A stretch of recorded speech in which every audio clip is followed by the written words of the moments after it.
Hello, my little storms on YouTube. Welcome back to another video. We are going to be going over all of the things to do with the head. Um, and I mean this head, not the other one, okay? Get your minds out of the gutter. Um, oh my goodness. Hello. Yeah, so if you would like to interact with the live chat to ask questions live, please go and interact. Please go and check out. That's down in the description. There will be a link to it. Also, if you want to follow me offline, Twitter is like the best way. If you want to ask any questions down in the comments, definitely ask questions. I am going to be open to answering any questions that you have about how it is to rig. I've done multiple different rigs on my off time. This is probably the maybe 8th or 9th rig that I've made, so I have somewhat decent experience. This is a basic rig that we're making, so this is all very basic, just following the basic things. I want to make sure that you guys learn everything that you can in order to go and make your own complex or however you want to do your rigs. Or if you just want to sit, listen, relax, and figure out how rigs are made. But yeah. So yeah, without further ado, we are going to be getting into this rig. So we did some stuff with showing of the parameters last time. So if you want to go and see all the different navigation and stuff, that is in the first video. But yeah. And for all you watching on Twitch, I do have the video up on my YouTube channel. So if you want to go and check on all my socials, it will be on the YouTube channel. I usually put all my full VODs up there. I have not put my other current VODs up there. Don't worry, they will get up there eventually. This one is probably the most important one that I'm currently putting out, so. But all my other game and art stuff will eventually go up there as well. I'm just really shitty at putting it up.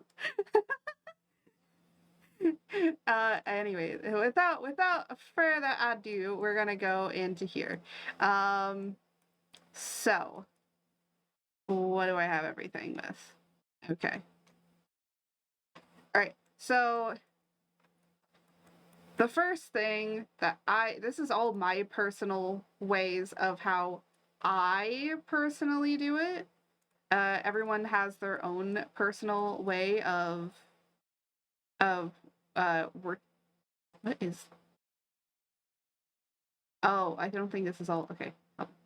Everyone has their own personal way of dealing with how to do this. So it just depends on what people particularly want to do or how they want to um or how they want to I'm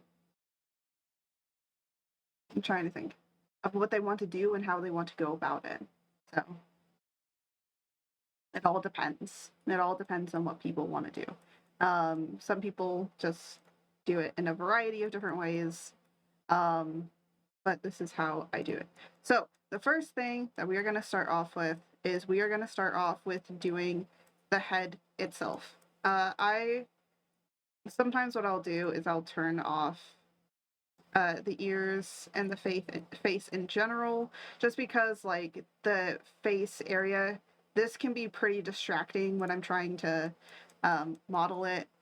We're going to be, of course, always using a warp deformer. And I'm just going to call it head. Great.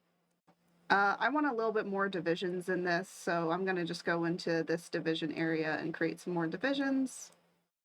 This is all basic stuff that we talked about last time, so nothing too extraneous. This is going to be X and Y. We're going to do something different for the Z, because in order to get the head tilt, this is a rotation deformer. So in order for me to tilt my head like this, that's rotation. You can do a regular deformer, but sometimes it doesn't work right. Actually on my full body model, it doesn't work right. So I think I have to go back in and fix a little bit of things with that before I debut. But only literally the head tilt is like the only problem with it, honestly. But yeah, so we're gonna do X and Y with these. And we're not gonna sync these or like do this yet until like the end. I know a lot of people that actually put these two together early on, and it's like, not yet. There's a lot of things that are going to go into X and Y. So you can have multiple different deformers that go under one parameter. That's the important thing. It's like a lot of these things can go under one of these, and for the entirety of the face, that's what you're gonna need to do. The other thing is that all of these pieces are going to get their own deformer. Now, the other thing is that you can split these up even further than what is already here if you want to do that. You could do that. I just don't, because I am more simplistic with how I do things, and I just this is just how I do it. This is how I separate things. Some people will always separate left and right. Some people don't. I just personally don't. That's just my personal take on it. Doesn't mean that what anyone else does is wrong. It's just, this is how I do it. So without further ado, we're going to go into the head. So we're going to want our head to turn this way and turn this way. Now, some people can get like a full profile view. I personally like a 3/4 view. That means that you can see like 3/4 of my head turn. Because the thing is that it would be cool to do a full profile turn, but based off of how I have it set up, it just doesn't work that way. So yeah, there is that. So I just turn that off and turn. Yeah. So that's just personally how I do it. Different people do different things. Some people do request a full profile, and it's like, please don't request a rigger to do something that they just don't do in their rigs. They could probably do it, but that's not their thing. That's not what they're known for. Go with a rigger that knows what you want and you're comfortable with getting a rig from. I think a lot of people that get rigs, they ask sometimes for the most ridiculous stuff, and then the rigger can't do it. And then they're like, why couldn't my rigger do that? And it's like, well, it's because they couldn't do that because that's not their expertise. Like currently I have to try and figure out how to make a tail work because I want to do some cool stuff with that, along with a few other things, but that's not going to be for a while. Jose, I gotta show you what I've been working on for the other model that I'm working on. It's turning out well. But yeah, so without further ado, we want to make this go over this way. So I always, whenever I'm doing like X and Y with with X in particular, how I always view it is if the keyframe is over to this side, Fox, don't throw fucking fish at me while I'm trying to explain things, okay? I see you in the back there. Don't throw fish at me. If I'm trying to go over to this side, ahoy! Yeah, if I'm trying to go over to this side, I'm gonna turn the head this way. Oh yeah, now all my students are throwing fish at me, eh? I'm trying to explain things. See, these are the problem children in my class.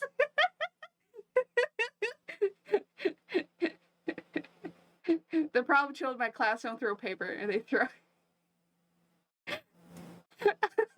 Oh my god. Are you drinking some coffee? Oh my god. I actually have my own coffee right now. Oh my god! Holy shit.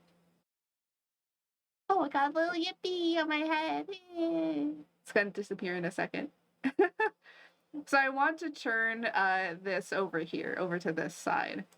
Now the thing is, first thing I want to say off, you could make all the different mesh deformers.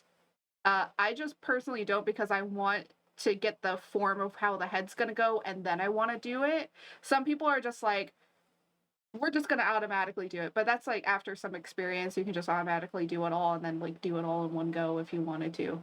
Depends what you're comfortable with. I just personally view that this is a better way in order to get it done. So I want to turn the head this way.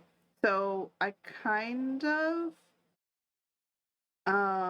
when turning the head, I actually put the full body, the full turn into it. So I move the head slightly over. So it's not in center with the body. Here, let me actually pull up that body. So I actually move the head over a little bit so that you're trying to get that motion of it turning. And then I'm going to do the same thing over to the other side.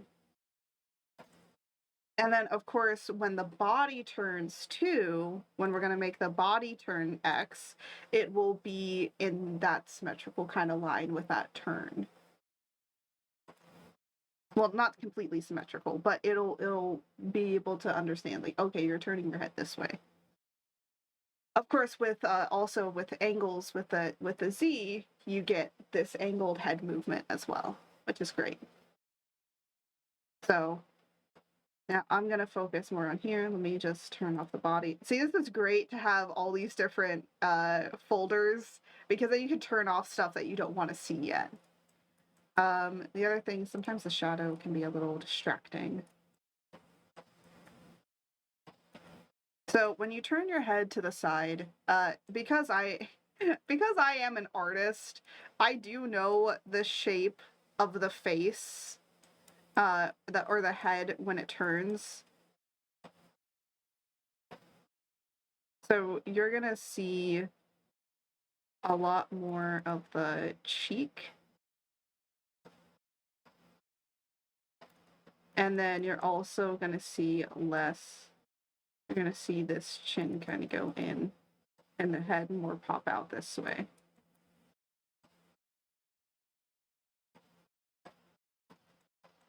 So of course, some of this stuff you're not really gonna see, but it's just to kind of get that movement.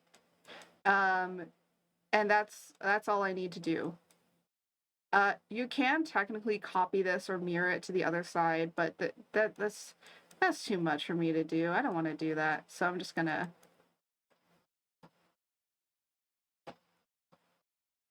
just do this. Yeah. And, you don't have to be an artist in order to understand it, as long as you kind of understand how a head is supposed to turn. So you see the cheek going out, that's going to give it a little bit of a 3D form. Now, the other thing is, if you want to do it more extremely, oh my gosh, changed it. But you want to do it more extremely, so like really making it look like as if it's turning almost to profile, you can do that. It's not that difficult to get it to look like it's turning into a full, because this will now be the new line. So where the top of the head, the middle of the top of the head, and this point of the chin is where you want to align your nose. So usually the next thing after I have like the X in place is I usually go in and I align the nose with where it would be, because that will align everything else. And I mean it. Please align your noses. It will help you so much in the long run, because you will get a much better understanding of where everything else in the face is supposed to go. And as a person that is an artist as well, this has been kind of drilled into me that the nose is like the centerpiece of the area. So like once you know where the nose is going to be placed, you usually can place everything else where it is, because you have the focal point of where the nose is. So yeah, so we're gonna do it more extreme on the other side as well, with doing this chin a little bit further out.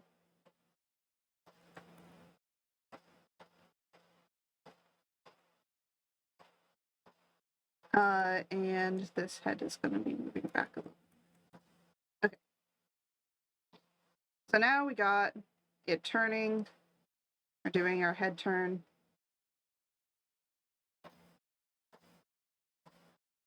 And then we are now going to go, hush. Hello there. Jose, those, stop, Jose, those pop up. You can see those, stop.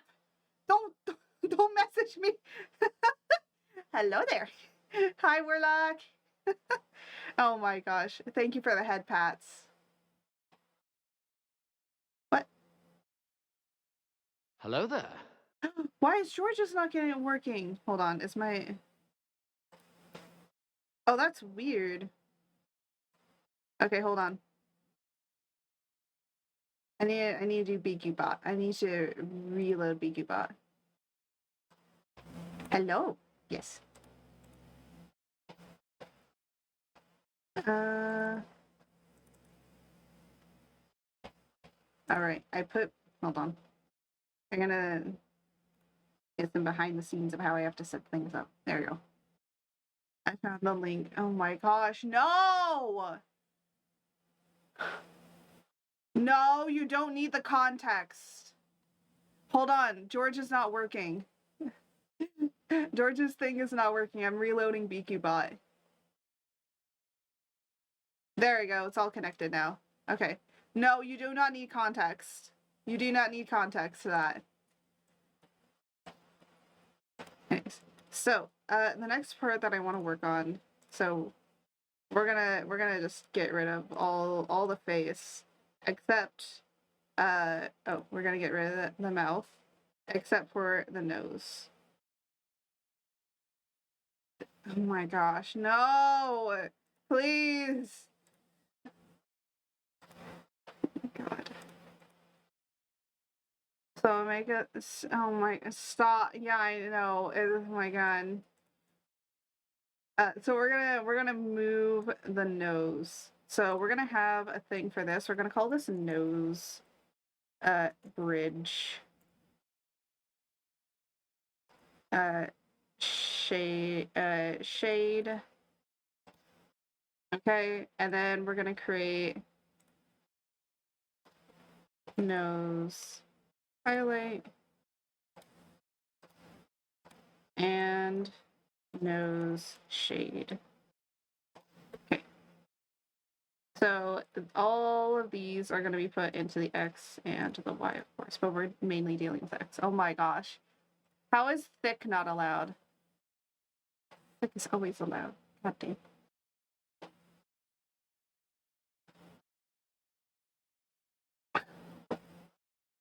Oh my gosh. No.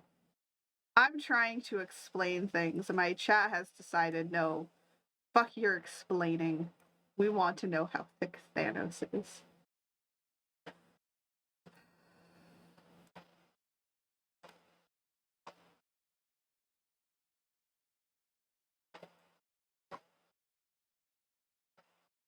Alright, so I want to follow this path. So we are going to make it slightly do this.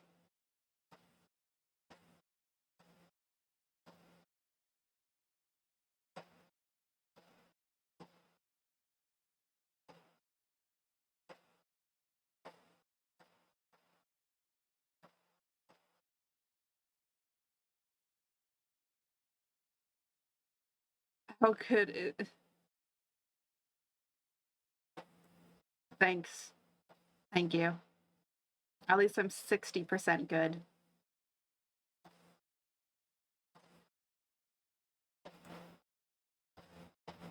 Why slow? What do you mean? What do you mean why slow? What do you mean why am I slow? I'm slow because I'm trying to analyze where the heck this nose is supposed to go. I'm slow because I need time. I need time.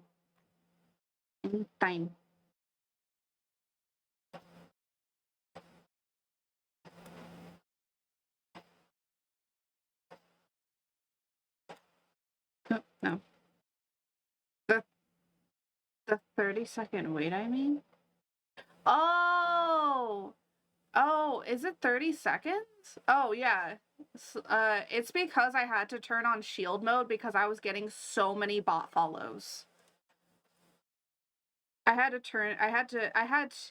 never want to turn on shield mode, but I had to, unfortunately, because of the bots. So you can thank all the stupid bots for me having to turn it on for why we have slow mode. Yeah. It seems like they're just like trying to get rid of all the extra bots that they had from hate raids, and they're like, we'll just like make them follow like random people now. I don't know why. Has been going on a lot. Yeah, it has. So that's why I had to turn on shield mode. I don't like it. I'm gonna be honest. I like shield mode is okay, and at least it stopped the bots, which is great. My brother's playing Elden Ring. Hey yo, I want to play Elden Ring, but I'm rigging. There we go. All right, let's see how that looks.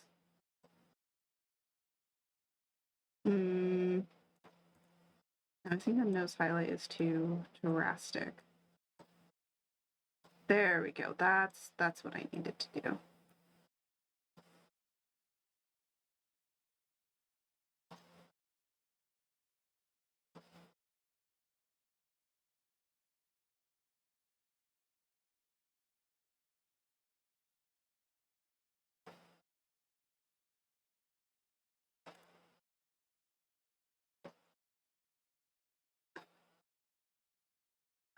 Art has yeah, I got gifted Elden Ring.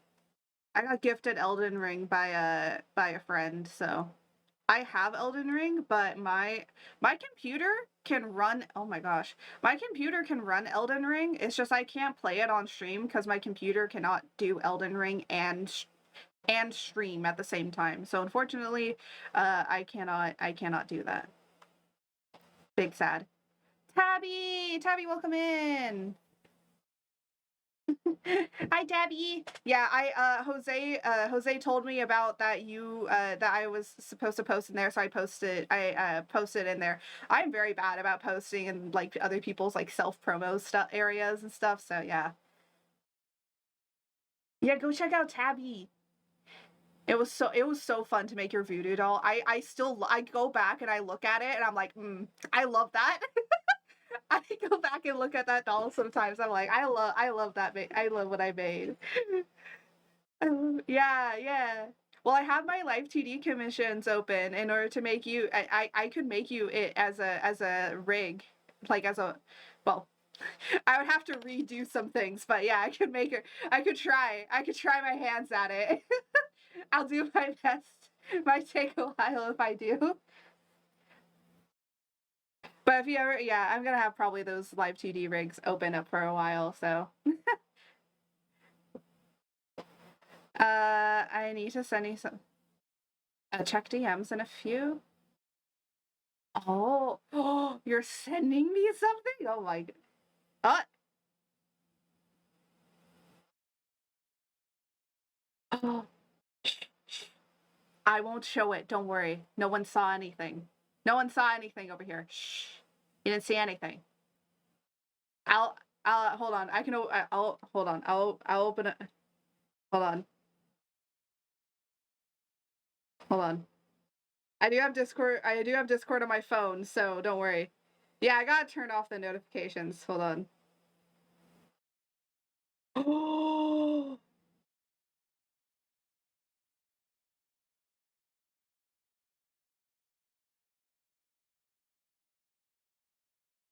I love it. I love it. Oh my gosh. It's so.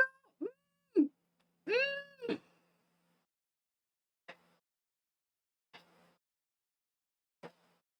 Yeah. Yeah. Oh my gosh. I love it. I love it. Oh. I wish I could show you my new outfit that I want to debut, but that's gonna be a year from now. Maybe I'll show it to you. I love showing my outfit off. I've only showed it to Jose. I love it. I really love it. You know what the funny thing is that I was almost gonna be a witch. I was actually and because like my model that I wanted to do, my first ever model I wanted to do was a witch, and then I decided on like a different outfit. And then I decided on a different outfit, and then I decided on a different outfit.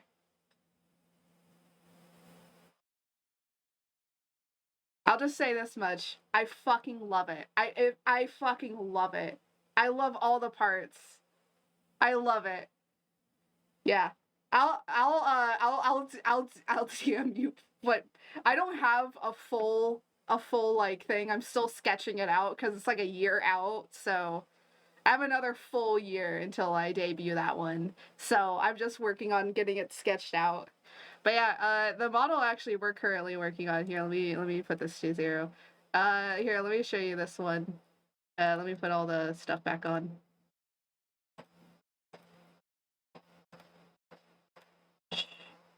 Okay, some things need to be fixed. Our planning outfit 50 years from now. Dude, yeah, sure. Yeah. I probably will. Yeah, but this is a model we're currently working on. It's my male model. So I'm not really spoiling anything with how my full model will look like, which is good.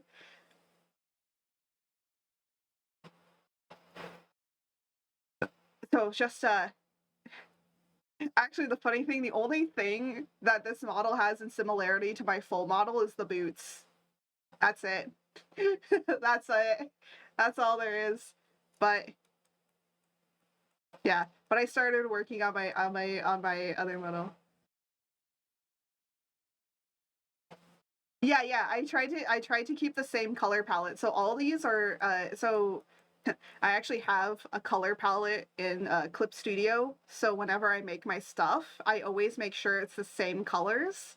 So I kept a color palette for certain things. I wanted to make sure. Oh my gosh, look at my bald head. No. Yeah, well, we're doing the head, so we gotta take it all off again. It looks scary, but yeah, this is how I work.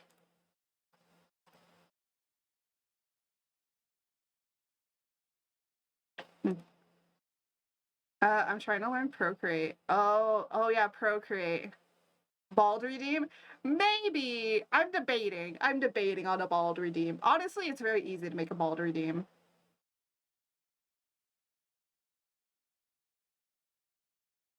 Yeah, it's pretty easy. Because all it is making a parameter and having the visibility turned off, which is very easy. We're gonna go over that when we're going into expressions and stuff. It's pretty easy to do that. Oh my gosh, is that a bald? Is that a bald tabby emo? Oh my gosh, I love it. The most I feel like the most cursed emo I have right now is between this one is between these two. Cause like the Uno reverse card will always be a cursed. Oh my gosh, yes. The Doug emotes from oh my gosh, yeah. Anyways, we're trying to work on stuff. I like the derp one. Oh my gosh, the fucking that's so sick stock puppet. Oh, I forgot to turn off ears. Where are my ears? There are my ears. There you go. Anyways, so we got the nose turning left. We gotta get it turning right. Oop. We're gonna select all of these. Boop. I need to redo my emotes a little. Yeah. I was debating on redoing them, but I don't think I'm gonna redo them for a while. I may be making new emotes. Oh my gosh, the George emote. The George emote will always be fire. All the Georgies. All the George emotes. Oh my gosh. I'm glad I made them free. I'm glad that they're follower emotes, because then you guys could go and have fun with them. You can share the chaos in everybody's stream. Jose, should the nose be moved up when it's turning to the side, right? I forget. Yeah, it goes up, right? I forget. It like goes slightly up. I think, when we do a head turn. Right? I forget. I'm sorry. I'm a classic shade artist, but still at the same time, I don't know shit.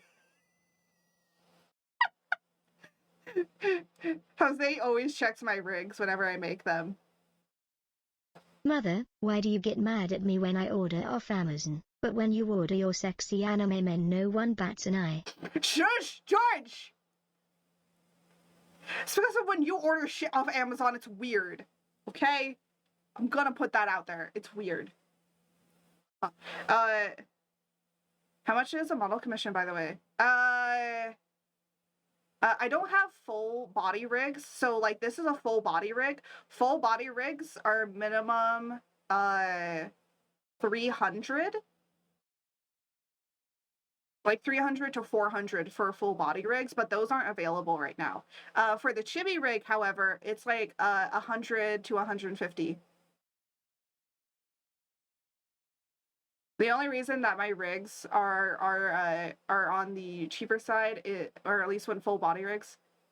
Yeah, when full body rigs come out, eventually, like after a year, they will jump up from 300 to 400, from about 600 to 700. The only reason being is because by that time I'll be more experienced. I'm still a beginner. That's why they're kind of on the cheaper side.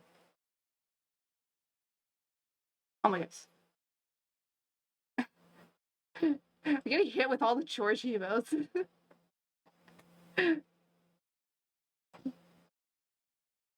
Does this Jose, does this nose look correct?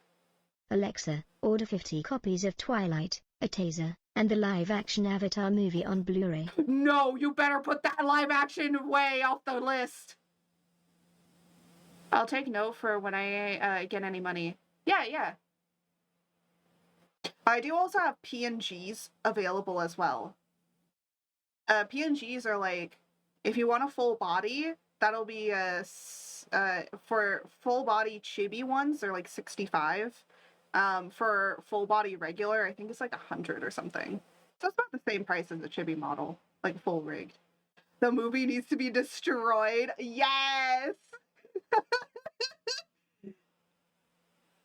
What's this? Oh.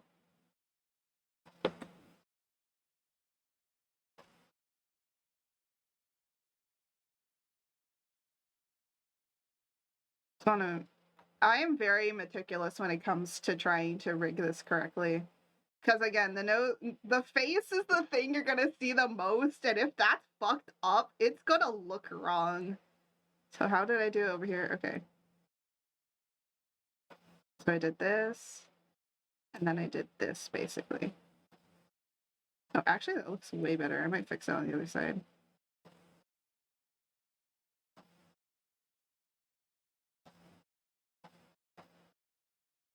Oh,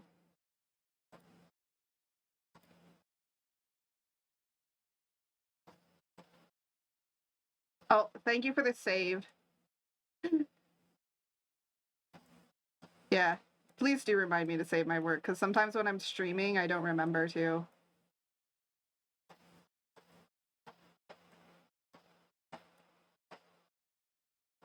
Oh my gosh. Alexa, order 500 live-action Avatar on Blu-ray, live-action Dragon Ball, and 3 PSA 10 first edition Charizard cards. Okay, the first edition Charizard cards are fine, but the rest, nah, fuck that shit.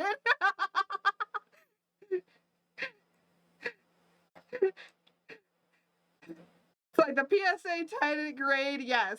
Everything else, get that shit out of here.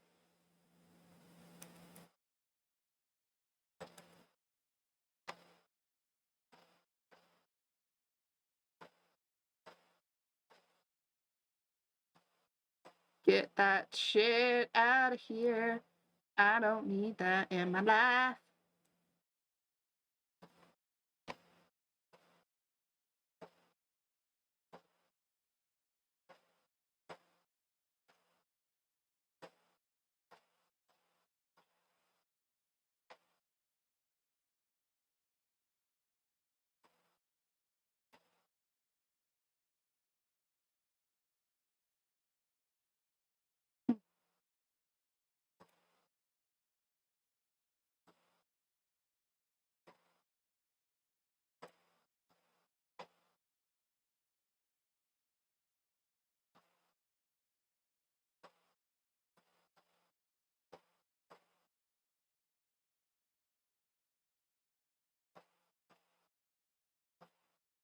I'm gonna laugh if George triggers someone's Amazon Alexa to actually order the stuff.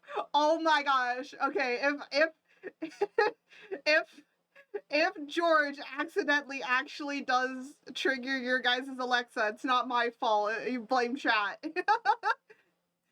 They were the ones that did it. They're the ones that did it. It's not me. It's chat. It's chat. Don't hate me. It's the chat. It's all chat's fault. Okay. Now, without further ado, let us get into actually doing some more of the stuff. So now, because we have the nose all basically set up, for how it's going to move in the face, this will be our reference for how we do everything.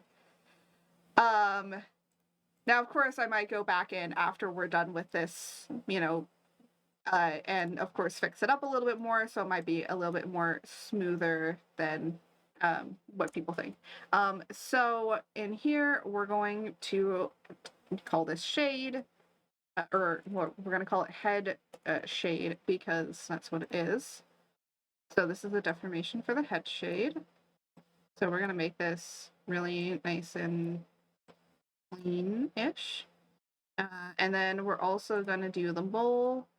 We're going to do the hair, the basically the facial hair, and also the highlight. We already did the shade for this, so we don't have to worry about that. So we're going to just do it for each one of these. We're going to create that. So we're going to create one for the blush. Now, with a blush in particular, I probably should have divided these into two sides, but honestly, gonna be honest, sometimes it doesn't matter. And a lot of people say it does. Sometimes, if you just deform it right, it really doesn't matter. And a lot of people think that it does. And I'm gonna tell you, sometimes it doesn't matter if you do or you don't. You just.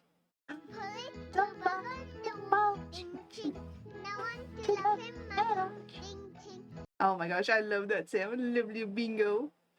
I want to create a bingo model at one point, like a fun little bingo model. Not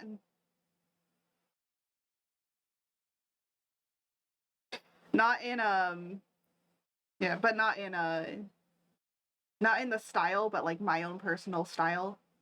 Create bingo. Maybe also Bluey as well. Just as fun little model experiments. Look at what I sent. Oh no. What did you send me? I'm scared. Whenever he says I sent you something, I am afraid.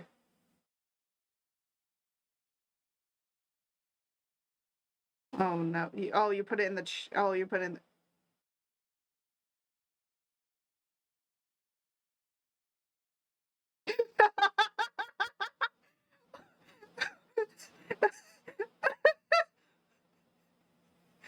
What is that? Oh my gosh. Oh my the chat with my friends is wild. It's crazy. Um it is pure insanity what they put in there.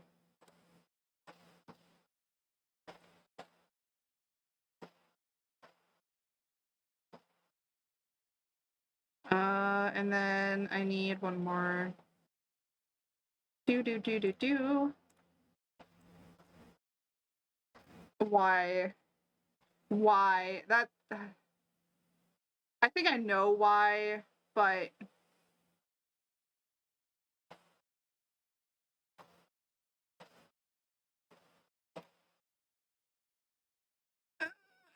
it's so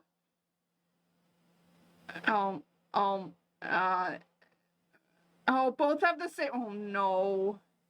Why do they have the same joints? Why? Why must they have the same joints? So the mesh. Oh my god. Yeah. Yeah, Jose is going to explain it to everyone, whether we like it or not.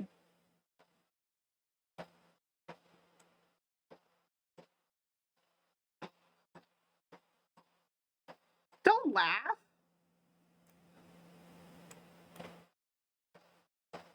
Yeah. So anyways, as you can see, with this pinpoint of where this nose is, we can easily now move to where this middle widow's peak will be, which is great. But then we can also pull more of the shade up. Stop! Oh my gosh. We can also pull more of the shade up as well to be able to make sure that this is correct with its area. And then for the blush, we're going to move the blush over. But of course, the blush is going to be more seen on this side. And then it's going to get a little bit skewed on the other. And then also for the mole, honestly, I'm not going to move this yet until I get the eyes, because where the mole is supposed to go is at a particular point on the eye. So I actually don't even move my mole on my face until I get that. By the way, it's not really a mole, it's actually a beauty mark. A lot of people think it's a mole. It's actually a beauty mark. Funny enough, I discovered that apparently I actually do have a little freckle slash beauty mark right where it is on my IRL self. I did not plan that. This little mole mark was actually an accident that I drew on me. And then I was like, you know what? That actually kind of looks nice. I'm gonna keep it. So yeah. Also, on my full body model, you'll see that I have a lot of different freckles on my face. It's because I have a lot of freckles. I do have a lot of freckles on me. So, trying to create diversity, creating texture. So we got the blush, we got the mole. Okay, now we're gonna move this. So this is the highlight. So this is gonna get skewed over here and it's gonna get bigger over here.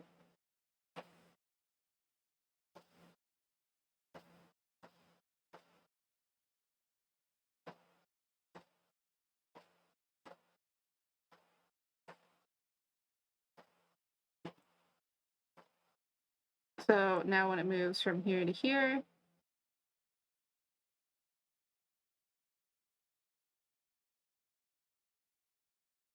and you might be like, why is the nose getting closer? It's because when you do a 3/4 turn, you're gonna get the profile of the nose. So.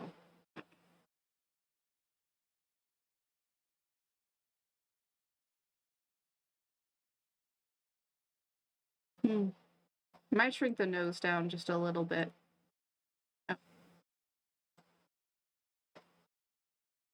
Just because I think it's getting a little too big.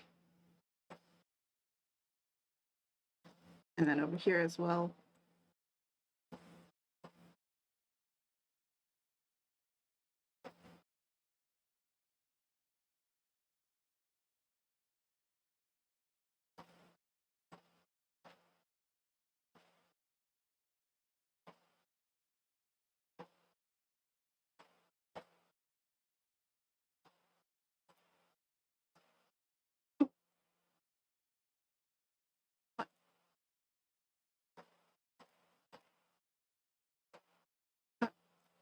Why does that not do that?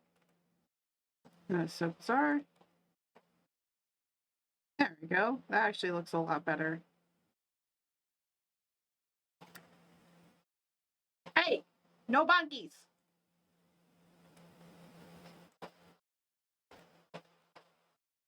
All right. All right. Now that we got it moved over there, now we're basically going to do the same thing that we did to the other side, but over here. So again, the nose area is going to be our area of where we're supposed to go, which is great. What the heck? Oh my gosh, I've been having so many problems.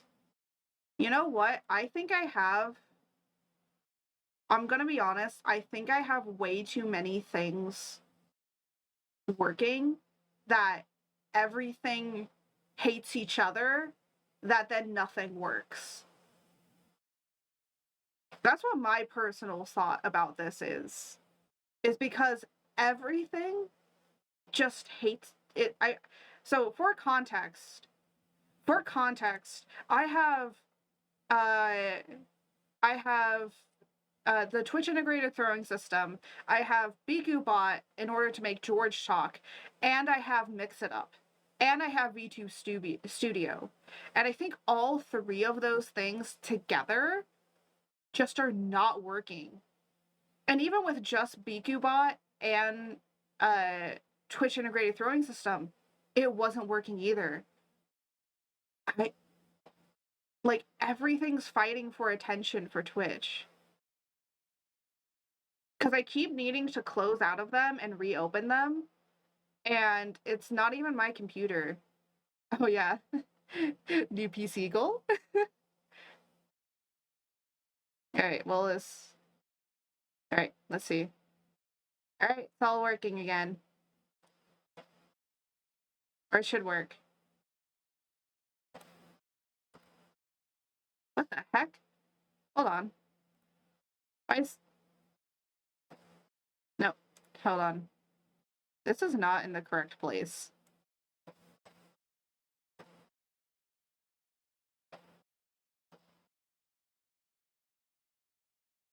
For some reason, this was not in the correct place. There we go. Yeah, I need to reach that new PC goal, eh?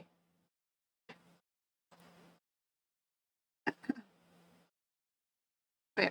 So following this little pin area, we're going to be able to move it according to where it needs to go.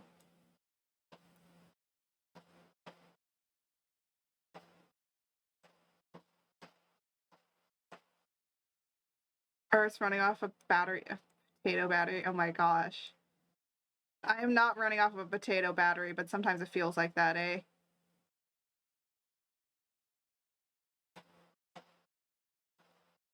Yeah. Okay, that should work. And then I need to do blush. Move the blush over. Just make it more round.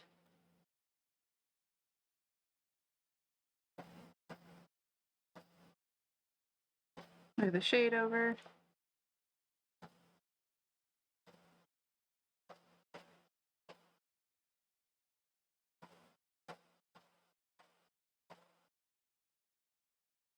There you go.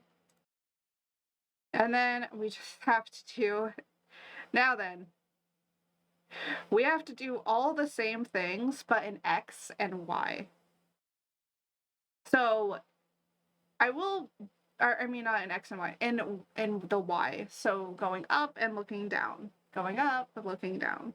Of course, on my chibi, I have it very much more basic. So a lot of the rigging on my chibi model is way more basic, but because this is more going to be a, you know, fuller live, like full model, it's going to be a lot more intense. And I will say, if you are starting out with rigging, do a shit ton of chibi models. I'm going to be honest here. Doing a chibi model is probably the best way to test out all different skills and all different things because it's usually very basic and very easy. So yeah, usually with a chibi, it's going to be in a much more relaxed kind of way because there's not as many parts as you see here when it comes to a chibi model. Like, I could actually go into my chibi model and show you all the different parts that there are. There's still, like, quote, a lot of parts, but it's not as intense as this one. This one has more because you're going for more of a realistic look. Oh my gosh. Oh, is that the Dungeons and Dragons? You want to go and see it early?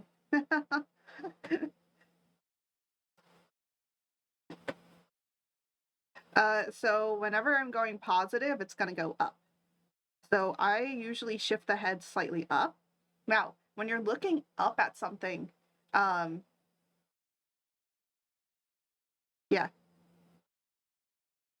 So when you're looking up at something, your head is going to go back. So what I mean by that is that it's going to get skewed up here. So this is going to get skewed back. So skewing something just means you're putting it smaller in the back. And then in the front, however, you're going to get, you know, fuller cheeks. You're going to see more of your chin area. So you're going to go like this.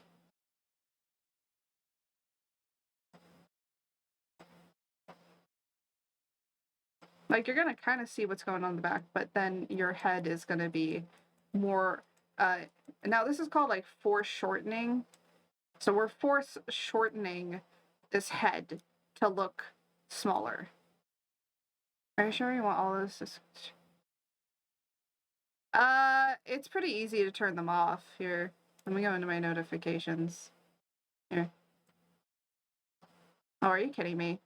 Hey, well, at least you can't see anything. There we go. Oh, come on, you piece of shit. I hate this. There we go.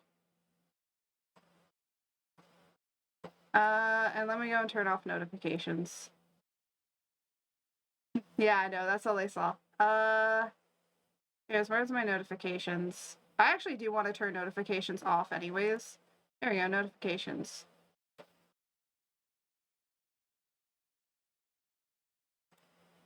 There we go. Perfect. Yeah, it's a little weird. Alright.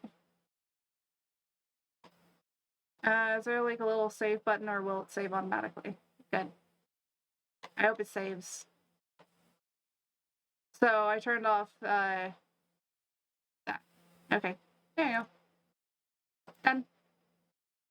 Now we don't have to deal with those.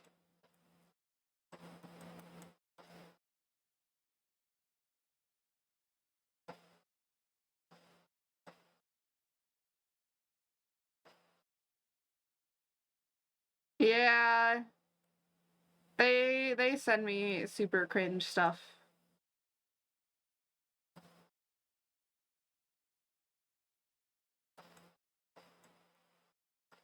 Now you know what it's like to deal with them. So when we're moving down, we're gonna be moving our head down. The head down is always gonna be round, and then you're foreshortening the chin area.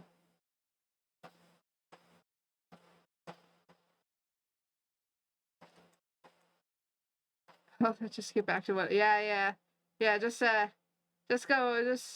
go back to your regularly scheduled program of something else, cause yeah.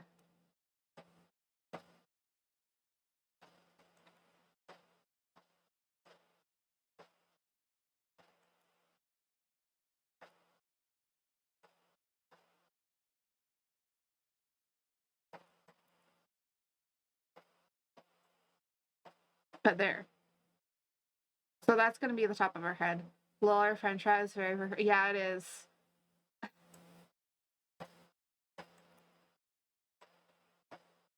They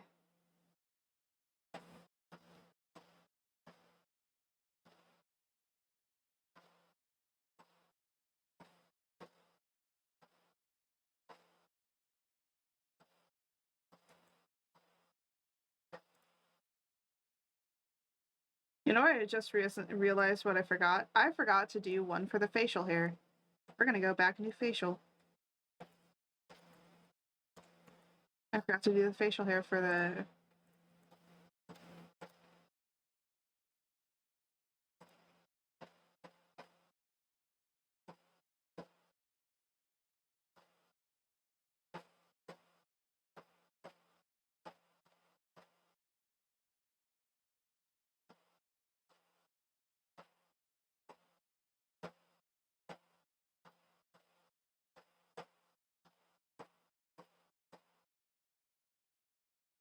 There we go.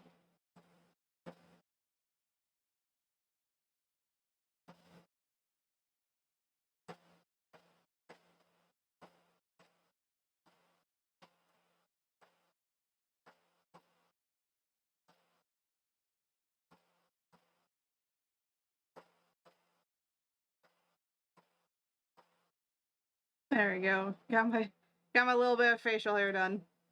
Damn, I almost forgot about my facial hair. Anyways, so now we're gonna go and do all the things that we basically did for X, but we're gonna be doing it a little bit differently.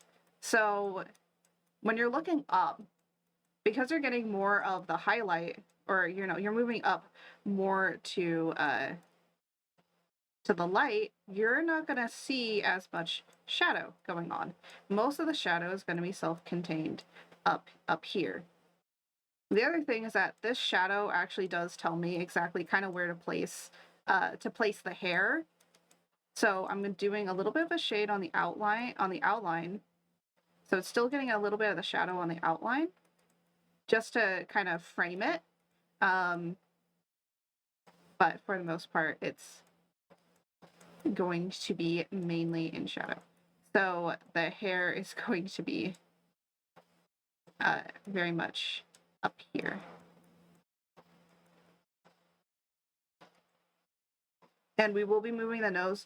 Honestly, like the only reason I didn't do the nose in yet is because the nose is really easy to do when you're moving up and down. But whenever you're doing the X, please use the nose as a marker of where the center line is going to be, because that'll help you frame everything else. So when we go in to do mouth, when we go in to do the eyes and the brow, that will all be helpful in framing it all. But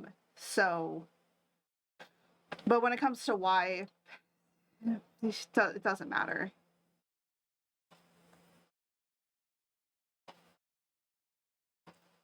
And the reason for that being is because it just so.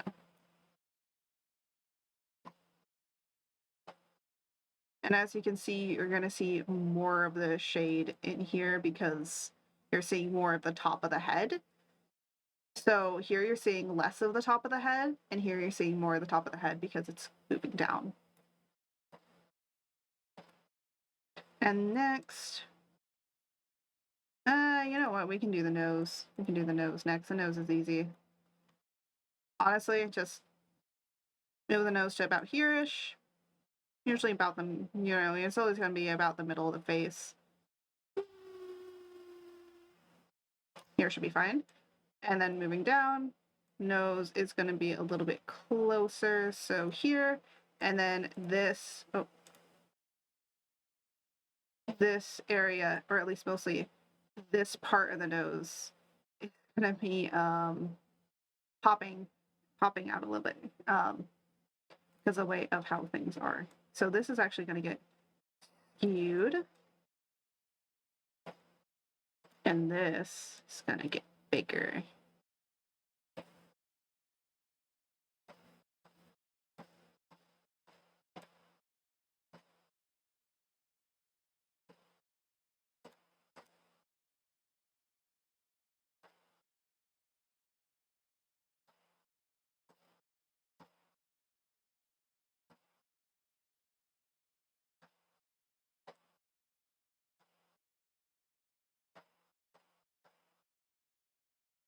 And then when we move up, it's going to be the opposite. This is going to be, well, no, this is going to be like this.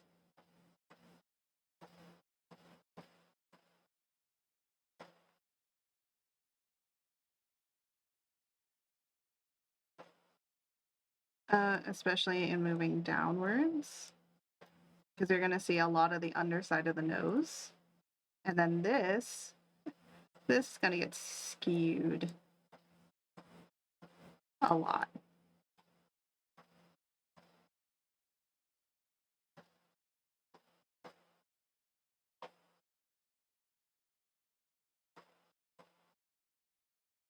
And then if we click off, I'm going to still fix this, but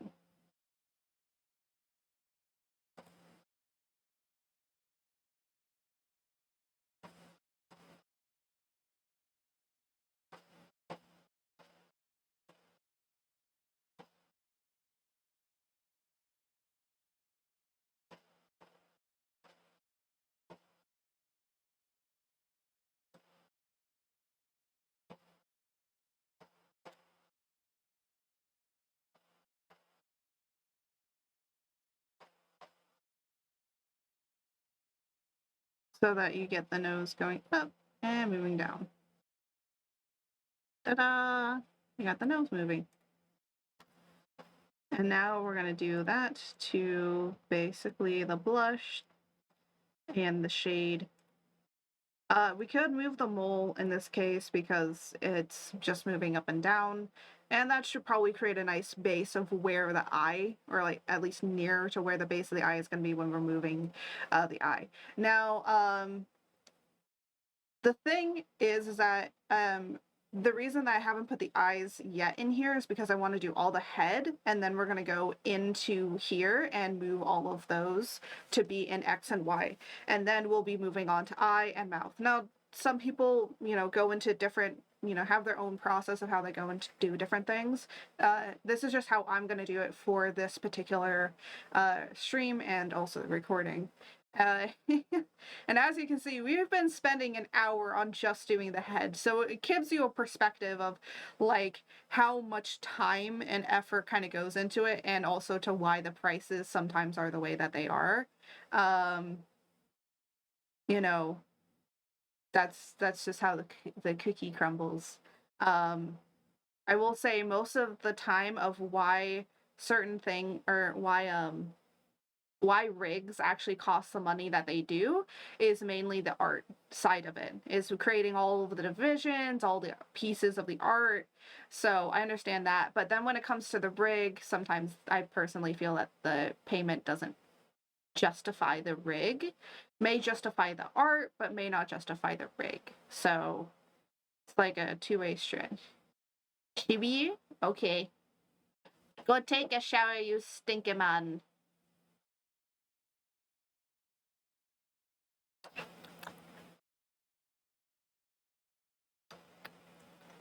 Yeah.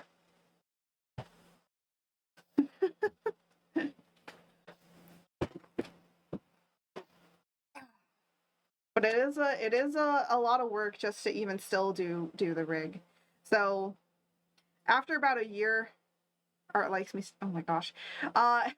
So after about a year of doing rigs professionally and commissioning, of course, eventually my rigs will cost more over time. So minimum, I would say like the highest amount that I'll ever make a rig personally is like $1,000. But I'm more of like your beginner rigger, meaning like you come to me if you are trying to start into the hobby of doing stuff.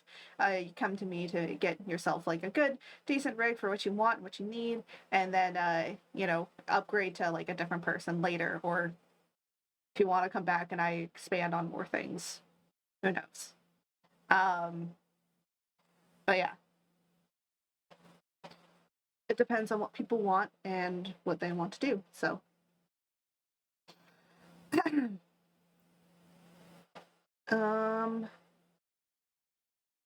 and I actually might make my full body rigs like minimum 300, but maybe maximum 1,000, because some people like having like multiple outfits, so I can do multiple outfits, but I cannot do all the expressions that usually some people like request, because there's some crazy expressions that people have, and I'm just like, I don't think I have the capacity to do that yet. All right, I'm doing the blush, so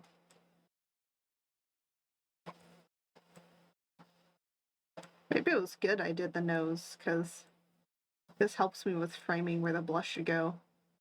Huh. Maybe it's a good idea to do the blush. Oh.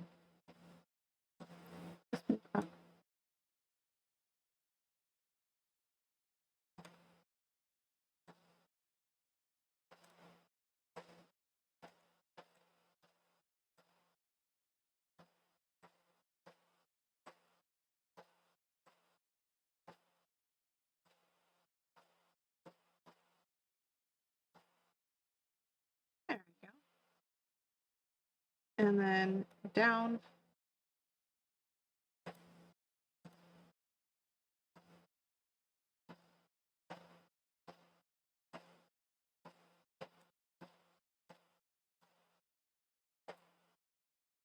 You know what's, oh my gosh, not the wrong thing. You know what's very interesting that I've realized is that a lot of people with male models like don't have much blush, or like I don't know.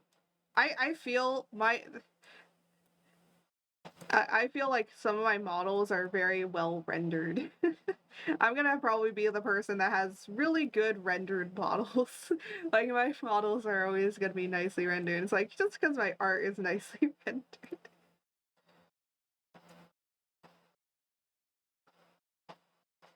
Here we go. Facial hair. And then I gotta do the facial hair for up here.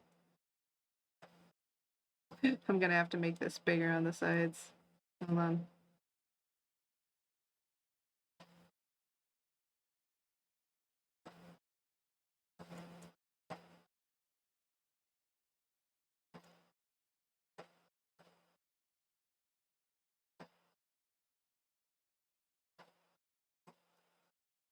Boop, boop.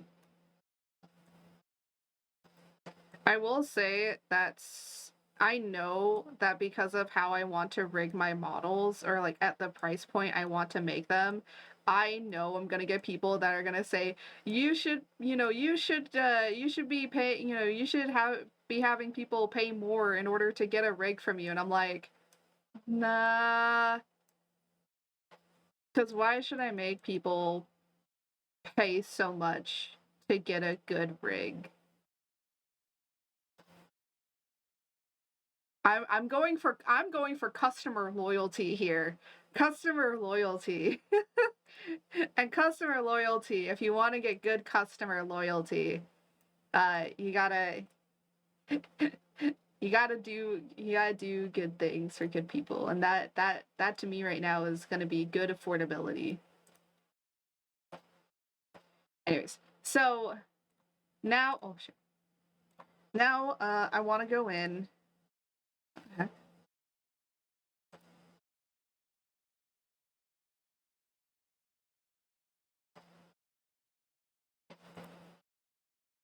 All right. So now I want to go in and I am going to start doing all of the different parts. Now, all of these are going to have their own things to them, but for the most part, I want to mainly work on doing these as a group. So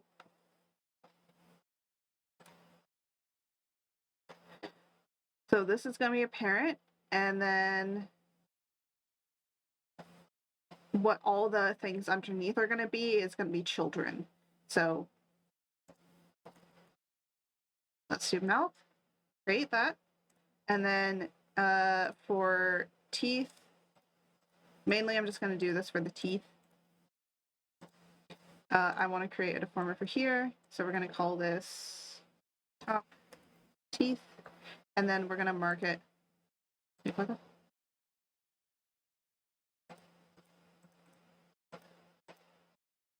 What the heck?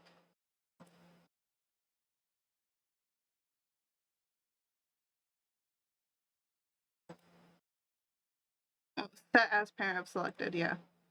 So this is parented under mouth, and then the top teeth will be parented under this. The reason that I'm doing this is because I kind of want to create, I kind of want to show you how you can kind of create some parallaxing with the teeth when you're moving X and Y, to create more unique things.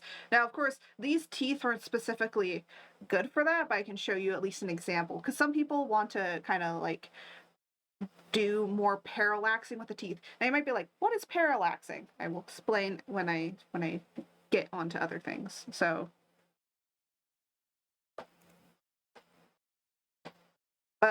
so parallaxing is how certain parts move around the head. So we naturally, in a 3D form, have natural parallaxing, because when you move your head, you can see that we are a 3D form. We deal in a 3D world.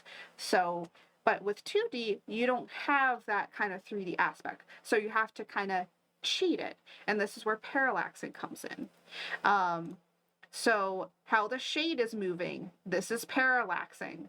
And in order, if you want to get really good parallax on a rig, a lot of people are like, separate as much as possible. And yes, separation is good, but knowing how and what to separate is better. And there are plenty of great tutorials out there for like beginners that want to know how to do it. There is so much information on how to separate something for rigging, but when it comes to rigging itself, a lot of people do not explain exactly how to do this, and that's why I want to do this Live2D crash course and kind of go with it with you guys. Because I want to make sure that you guys understand, or if anybody wants to ask questions or try to understand further about how to do Live2D rigging, that's why I want to kind of do this. And if my tutorial or my Live2D crash course can help you, then I'm doing my job here. I want to help. I do. I want people to be able to go, okay, now I understand how to do this. But then the great thing is that if you as a customer want to ask something of a Live2D rigger, you kind of know the language and the lingo of what you kind of want and understand how to go about it in order to make something. So yeah. So it's basically you as a consumer will be able to understand exactly what goes into creating a rig and know what to ask for. But also, I hope that you can understand how to look for a really good Live2D rigger that can probably do really great stuff for you. So yeah. I don't think I'll ever buy a Live2D rig or like go to an artist and rigger and get a rig and a model and rig from them, because I'm just so much of a perfectionist that I don't think I could ever do it. So that's why we're here.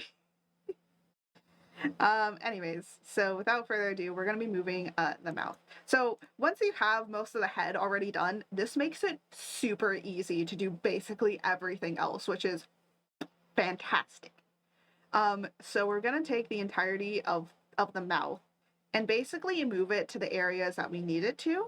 And of course, when we're going in and doing the mouth forms, we may go in and fix some things. So some of this stuff will be fixed.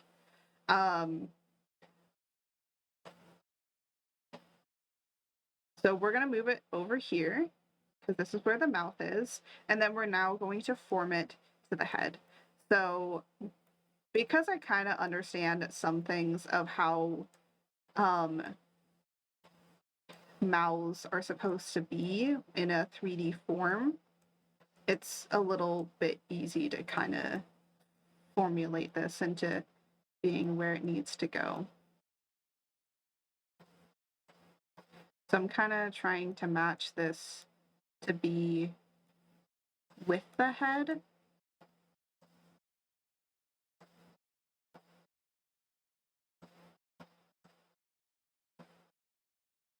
So it's going to come out a little bit because our mouths actually do that.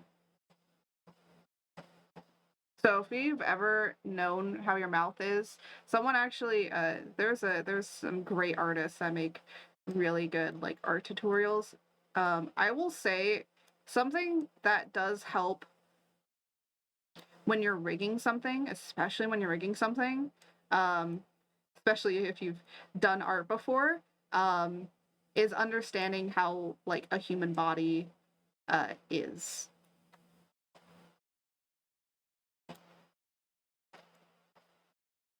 Yeah, this isn't right.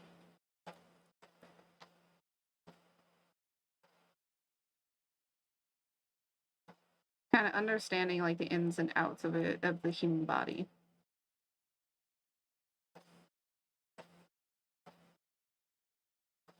I'm trying to make this rounded still to fit with the roundedness of the face.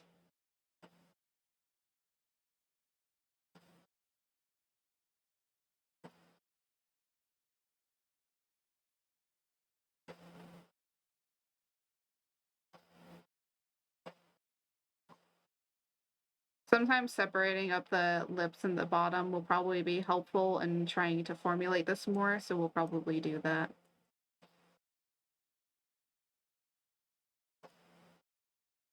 And the other thing that could also work is maybe going in here and doing this a little bit to shrink it down a little bit more.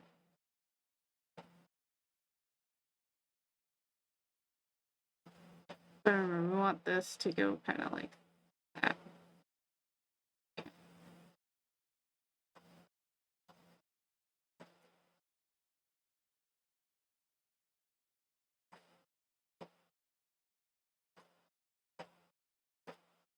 And we always want to make sure that the mouth is like halfway between the nose and the chin. It'll always be halfway. Whenever you're looking at proportions of a head, it will always be halfway.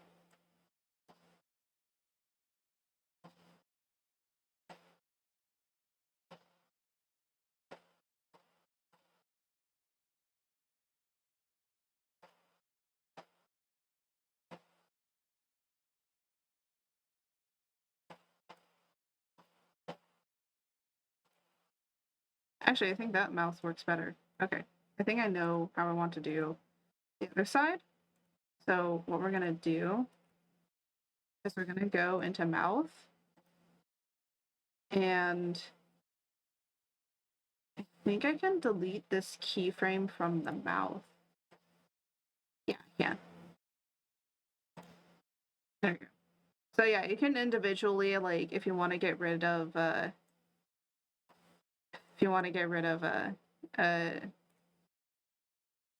one, you can. It's this way, shrink.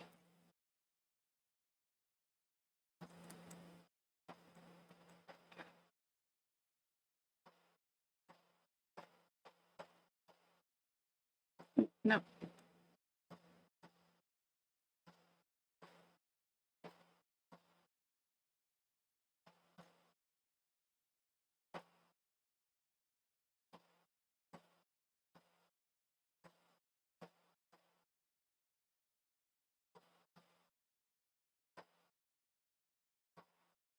The reason I'm saying that this is better is because it's moving with the mouth, with how the mouth is.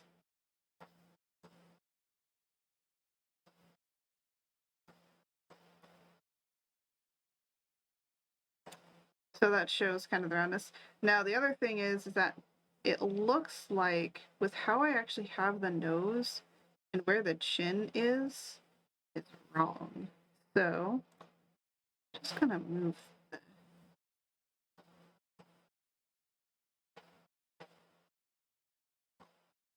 Or you know what? It could be the facial hair that's missing me. Where is the facial? There it is.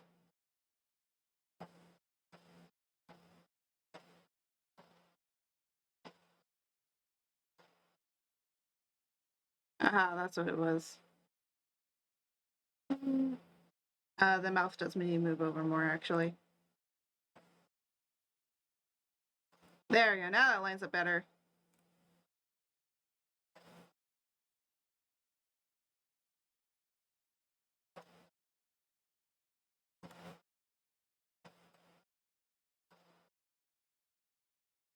And this has to be halfway. That's about halfway. There we go. And then for X and Y, it's pretty easy. You know, just make sure it's half. And then down here. Now down here is where it's going to get a little interesting because it is also going to shrink.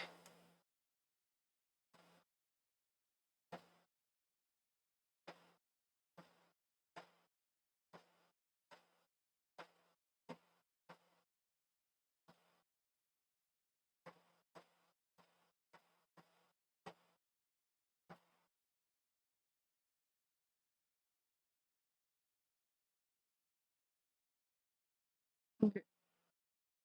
And you know what is very interesting that I've seen with a lot of people is a lot of people when they're doing their models, I don't know why, but they have the mouth over the nose. So like they have the mouth folder over the nose folder, and I'm like, and everyone's like, oh, we have to like fix the thing because it's going over the nose. I'm like, yeah, but if you just switch them, then they're fine.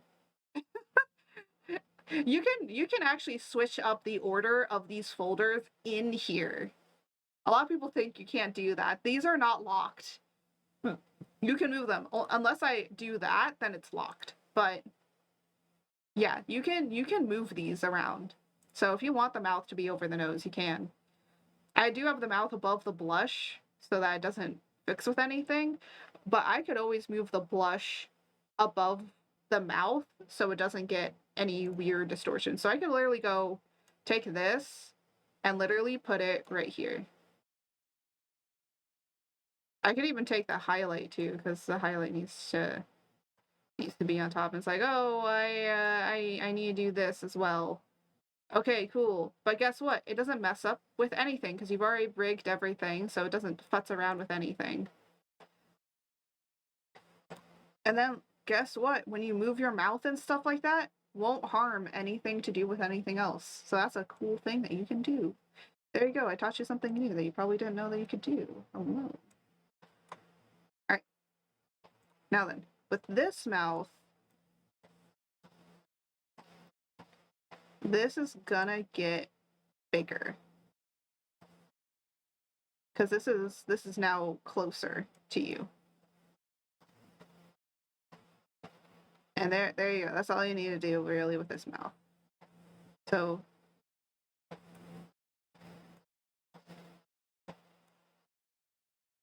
no, I don't want to.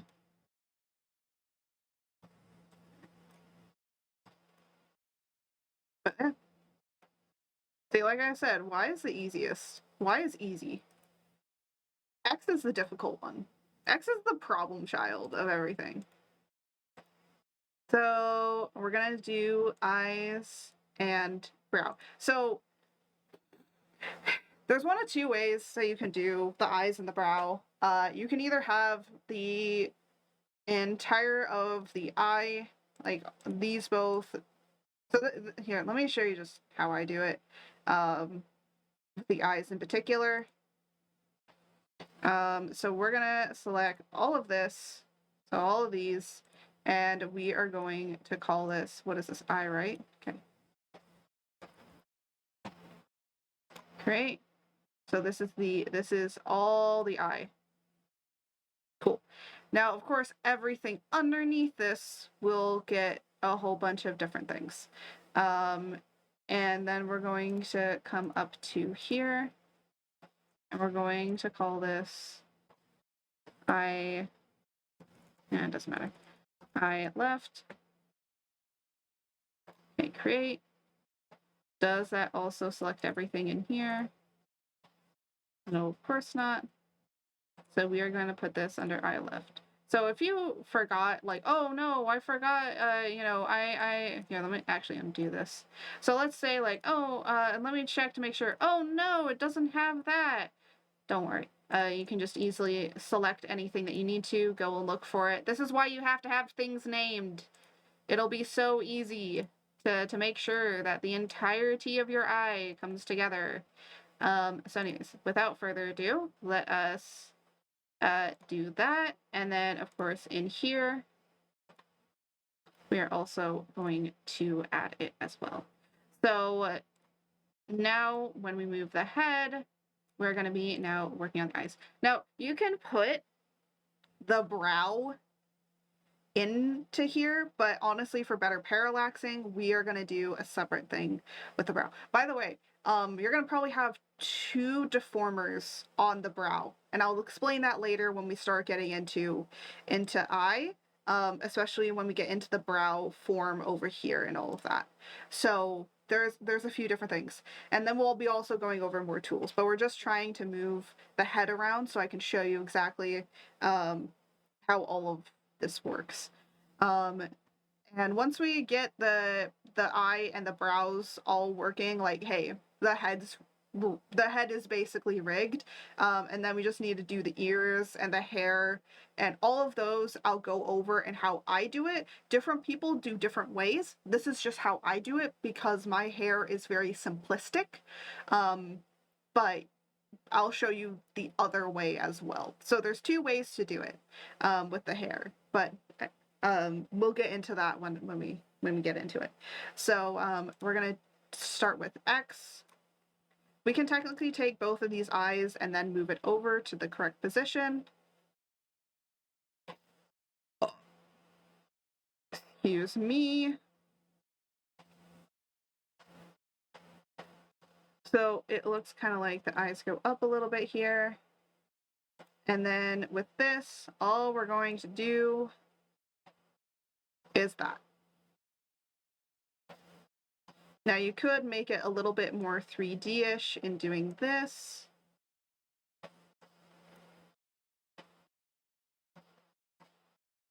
Be careful how much you do. Just make it a tad.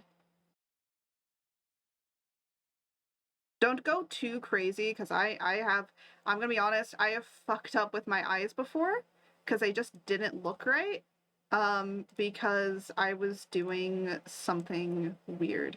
So over here, no. Okay, the other thing, oh shit. Do not shrink your eyes. That's not what parallaxing is. It's just moving the eye over a little bit and then making it look like a 3D-ish form. So we're gonna move so that this looks like it's like popping out a little bit. And there, that's all you need to do. That's it. Look at that. We got the eyes rigged. And it looks good.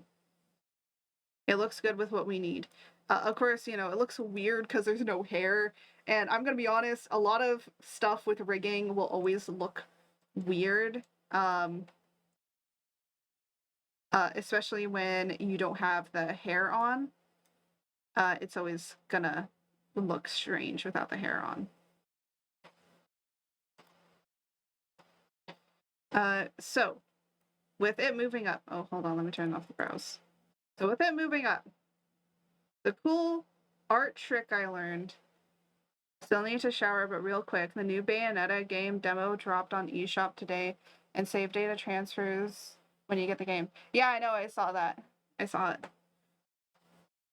So when you're, actually I can have these both selected. So when you are looking up, you are going to see how round this is. But also make sure you're going to see how round this is, and this gets flatter. So this is flat. This stays flat. This rounds out more. And see, so you can see the difference sort of with how this looks like I'm seeing it in a oval shape compared to a flat look. So you just, you know. Of course, different people rig things differently, so it depends on what they want to want the look to go for. It definitely does depend. It also depends on the style of things. So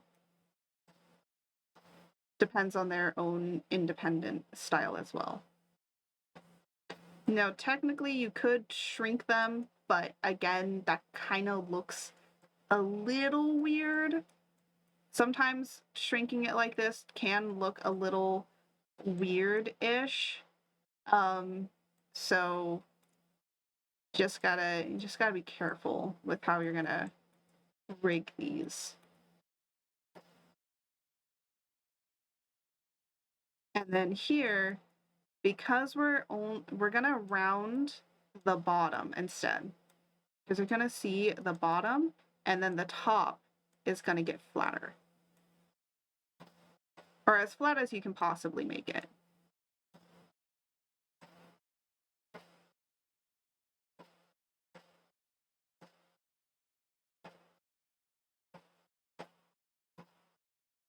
And see how that already looks like it's looking down? That's what you're going for when you're rigging. So you're gonna round it out at the bottom, and then you're gonna flatten it at the top.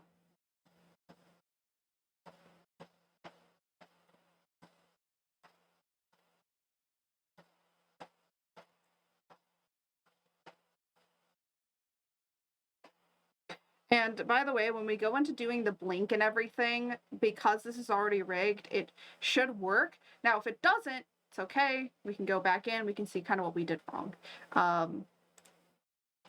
Yeah. So, and now remember how I said that I wasn't going to move the mole until I got the head done, or at least the X and Y of here done? It is because I want to make sure that, see where this 0, it is at 0? I want to kind of make sure that that mole kind of stays where it's supposed to be. So it's going to be moving over to this corner. So the mole is going to be over here. And move over here. And it's going to be smaller. And then we move over here. It's going to be here. Right there. Ta-da! And that's how you get a moo. Oop.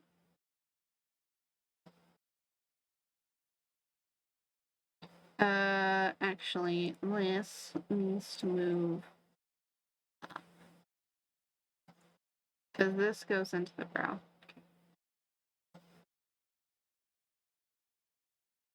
All right, perfect. And ta-da! Oh, it looks so weird without brows on. And now the last thing that we have to rig is the brow, the ears, and the hair. And then I did say that we were going to be going into physics. We'll do physics with hair because the hair is easier to show kind of how the physics works. Along with, I will be showing you 2 different techniques that people use to do physics for hair. One is a technique that people use all the time. The second one is a new one I found that actually works really well. So, anyways, without further ado,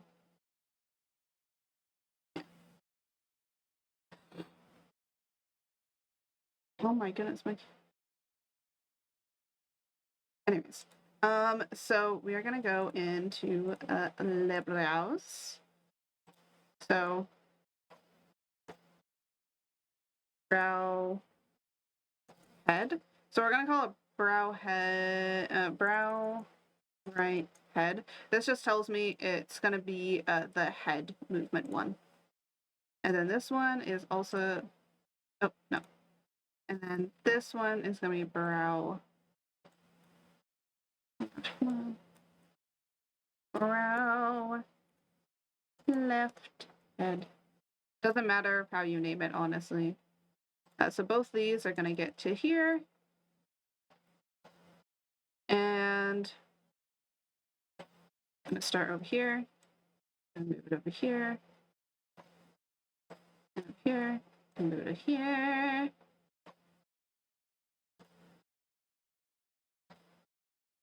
The reason I'm doing it together is because the brows usually move together. So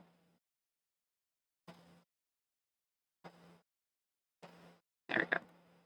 So now to kind of do the, oh, and I click on the thing, there you go. The different areas.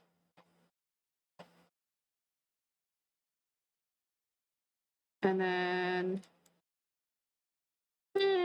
so you can probably move like that. Then the opposite gets done for here.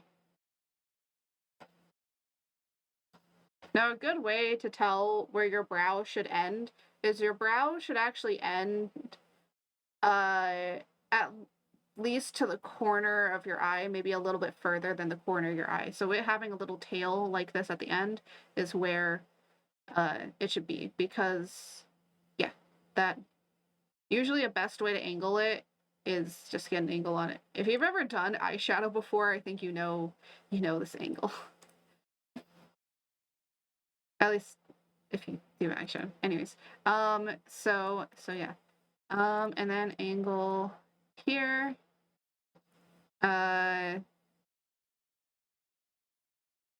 This usually is fine, but we're gonna just angle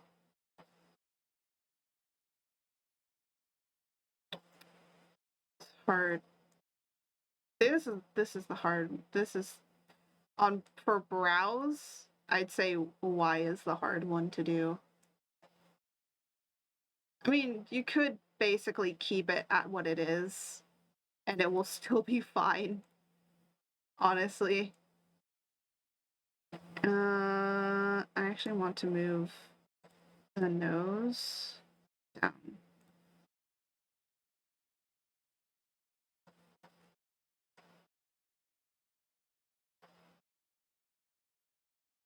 And then the mouth is going to get shifted.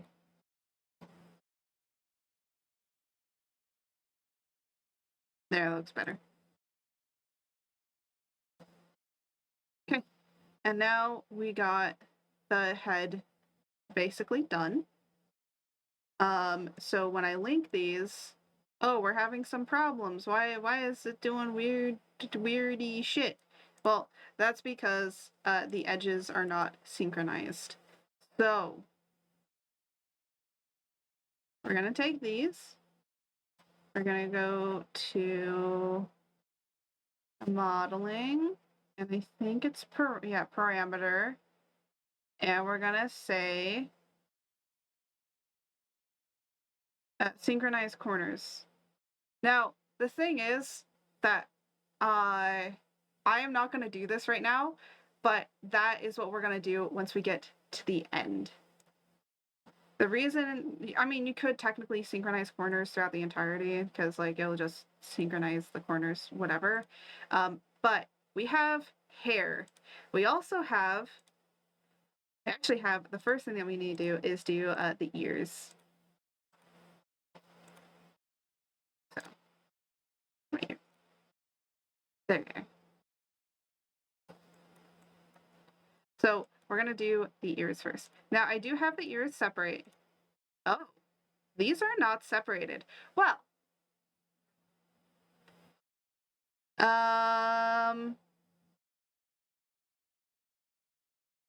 well, what? Without the...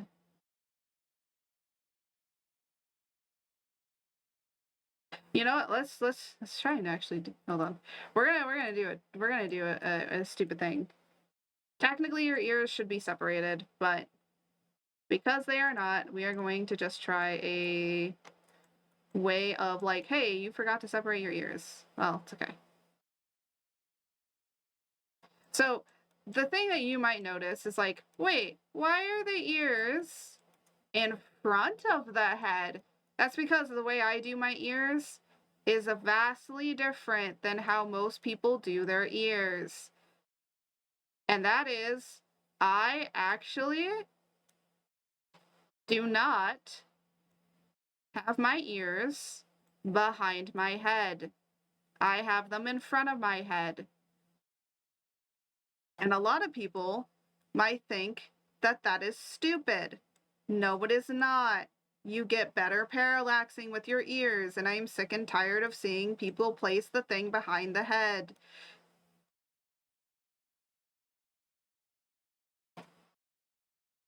This is not how I usually do my ears, but this will be okay for what it needs to do.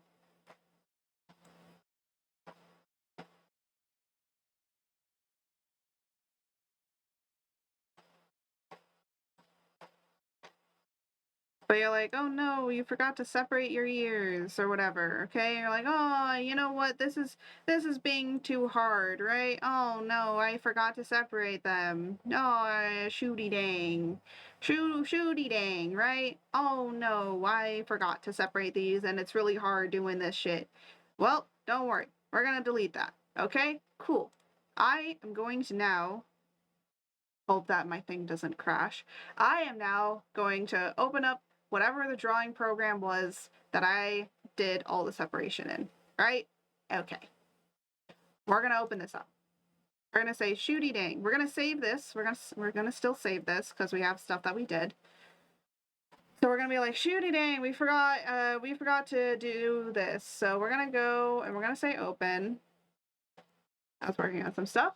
I'm gonna go and get my thing.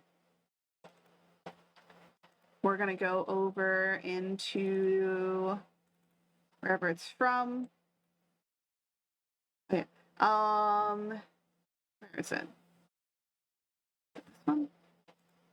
There it is. Okay. So we're gonna open up whatever the file was. And we're gonna go, okay, cool, this is the file. And we're gonna go, okay, well, we forgot to separate. Oh, funny enough, wait. Am I working on the wrong model? Have I been working on the wrong model the entire time?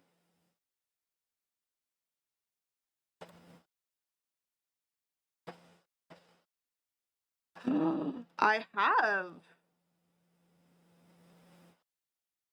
Well, you know what? It's okay, because I'm going to show you basically how we're going to update the model. So we have the model. We're like, okay, we actually did separate everything out. Actually, let me go down into here in the body. The arms still the way that they are. Yeah. Okay. So we're like, oh, actually, we're on the wrong model. Well, whatever the case is. We're gonna say to save it as a duplicate. We're gonna say, save it as the Photoshop file. So actually, you didn't need to go and fix anything. It was that we were working on the wrong model.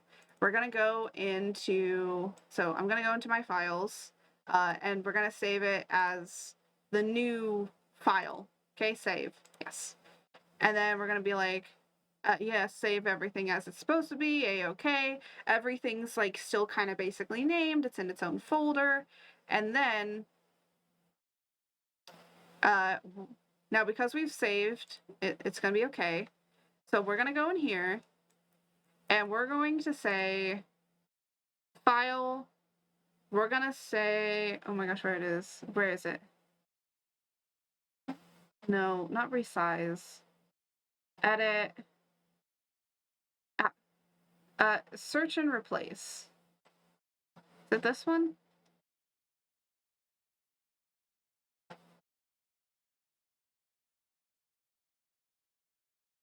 What? Oh, this is only search and place in here. Oh my god, why did I forget where it is?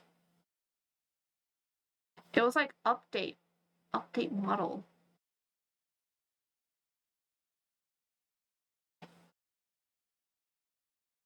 Hold on, I'm trying to figure out where it is.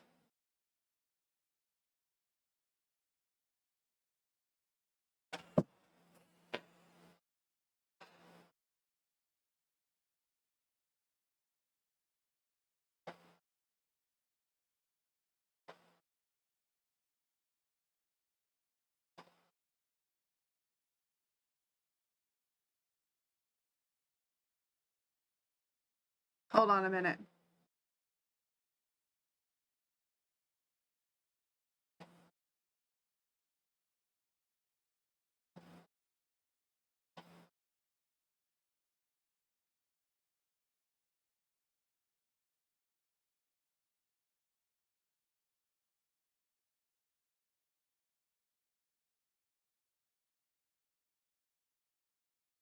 No. Come on, I did this before. No. Hold on. I literally have to look this up because I forgot how to do this. I'm not even joking.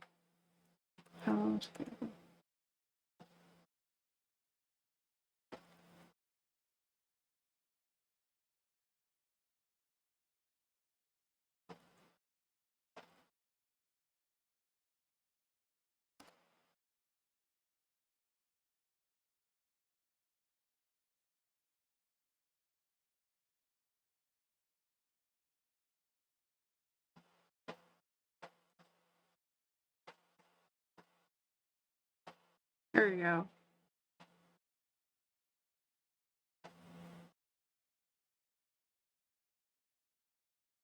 Oh, model settings. I'm so stupid. It was model settings.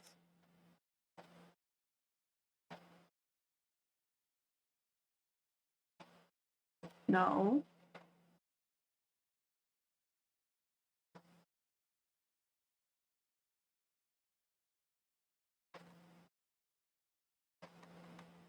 This is not how I did it. Open the model.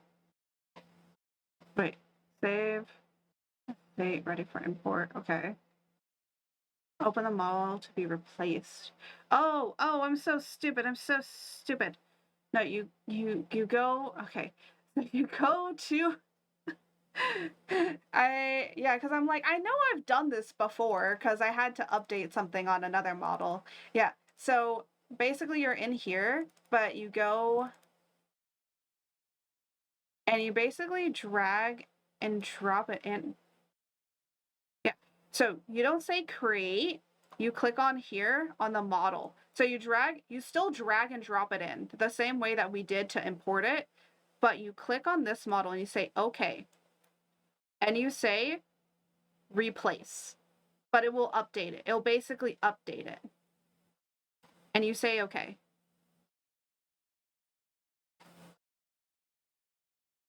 And then we're going to see some things happen. Don't worry, nothing's going to break. Okay, cool. So it's just going to change up some things in here. And we're going to add an ear.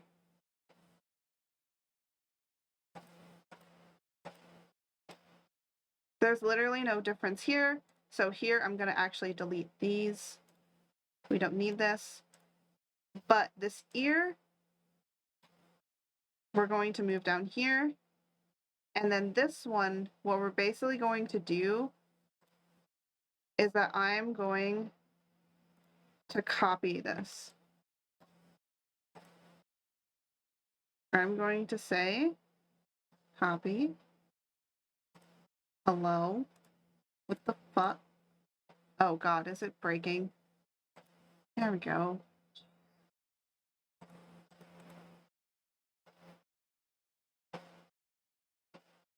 There. And then this one we're going to turn off. This, we're going to just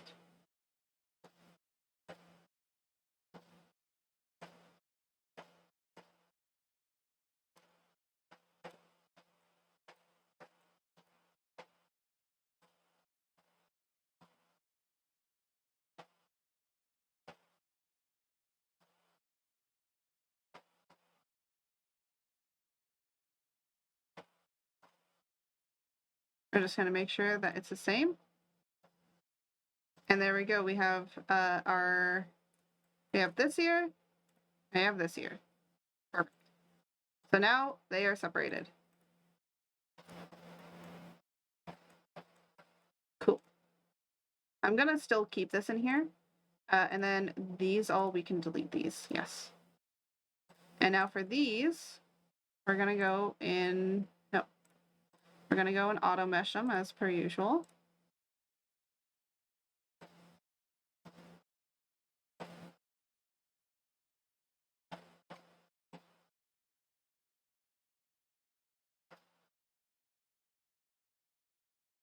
Okay.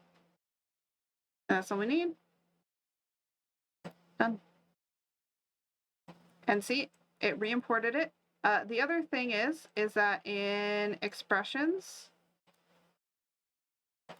so it didn't import the expressions, which is fine. We're gonna go this. This will be easy to redo. And now we're gonna separate these up.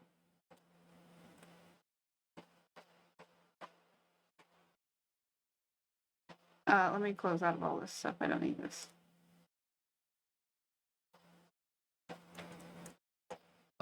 Excuse me.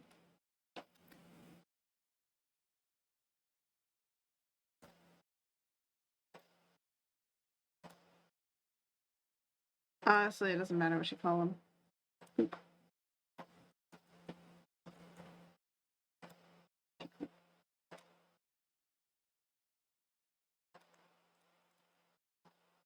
And ta-da! And now we can be able to move this correctly.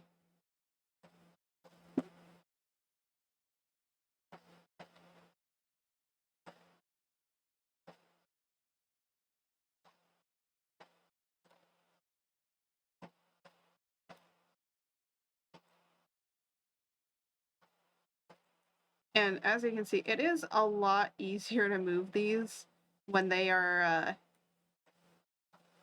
separated.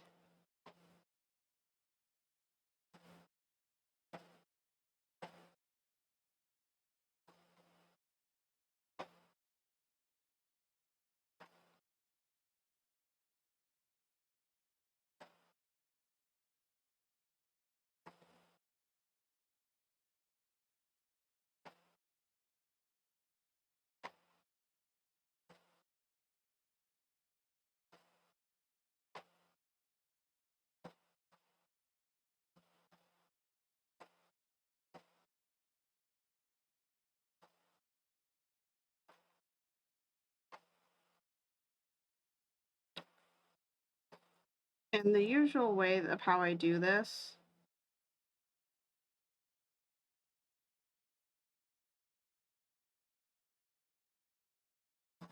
is that use zero.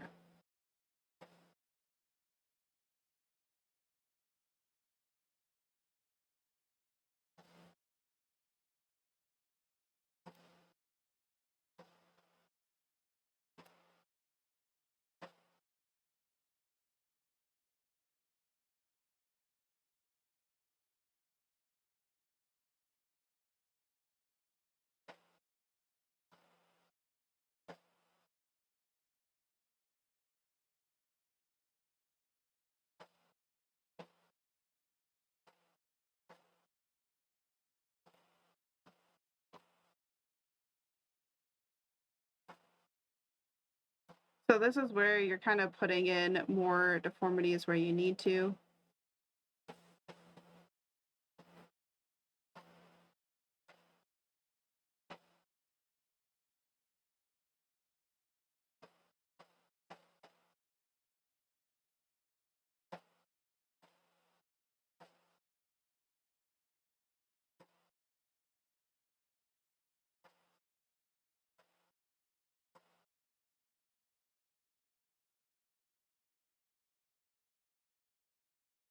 Ta-da!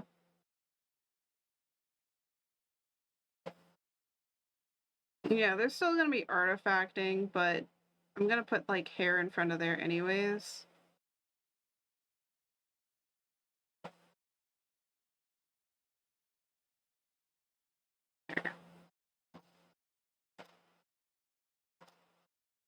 And of course the same thing is gonna need to happen to this ear.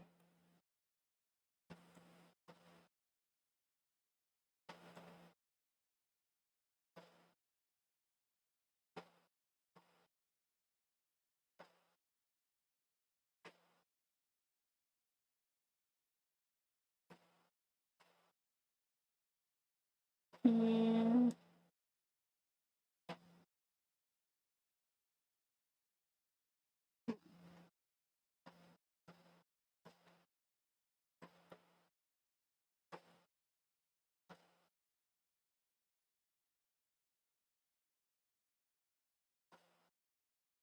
And at negative 15, we're going to add. What? I said negative 15. Add. There we go. Jeez.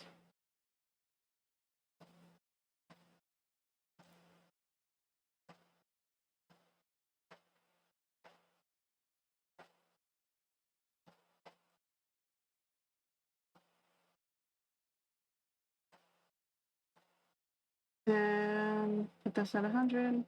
And this is going to be at. And then Click over here.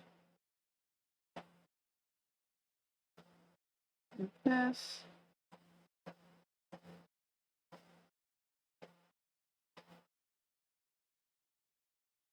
See, ta-da!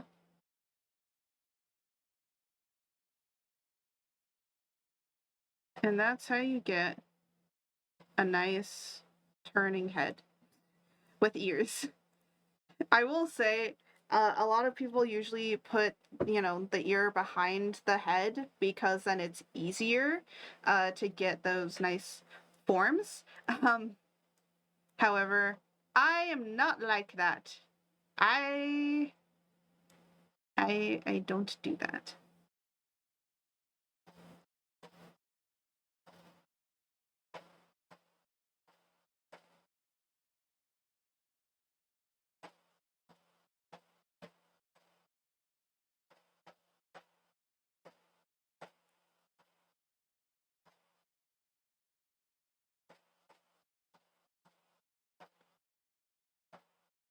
But I like challenging myself to do different things.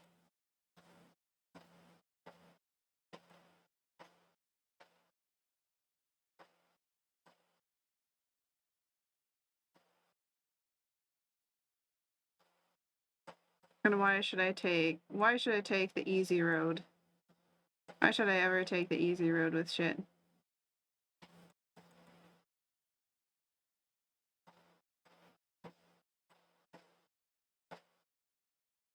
Yeah, this is like one way to get it.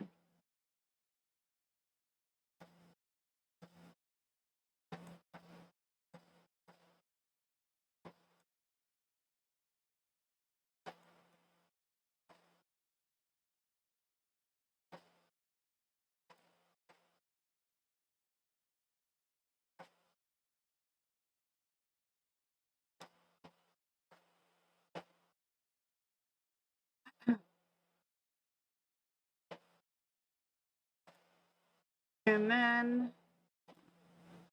then I want to go and start working with the hair and the back of the hair. So this, again, I shall say, this is probably the easiest part to do. The reason I say that is because it just sometimes is way easier. So without further ado,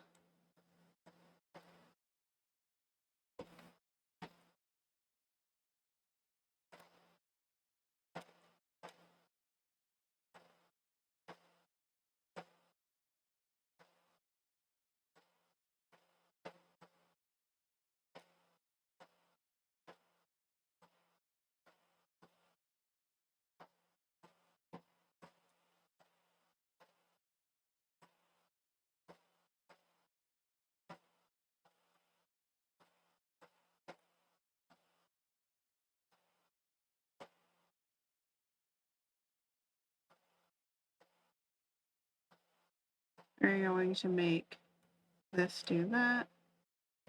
This come down here. And it's going to go in front of the ear a little bit. There we go.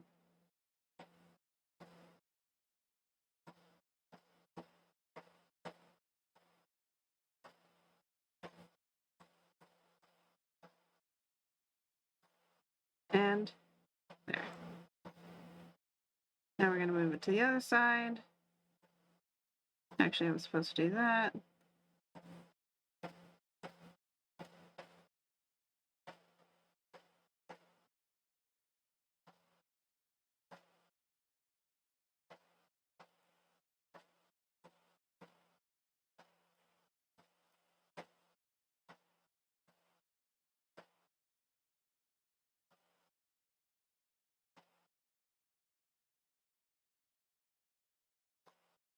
There.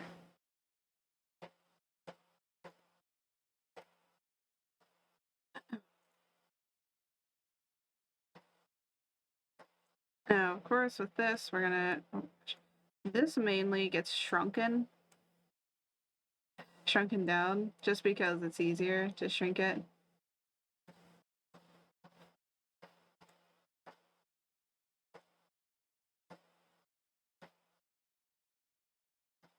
because then you get a better sense of how the hair is going to fall. This is the hairline, just to give us a base of where everything needs to go. And then down here, it's going to go longer.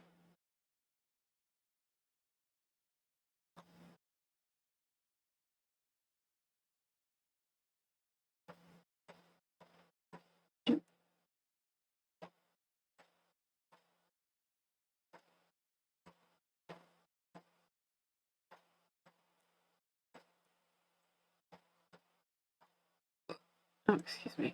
Oh, no, that's not what I wanted to. All right, perfect.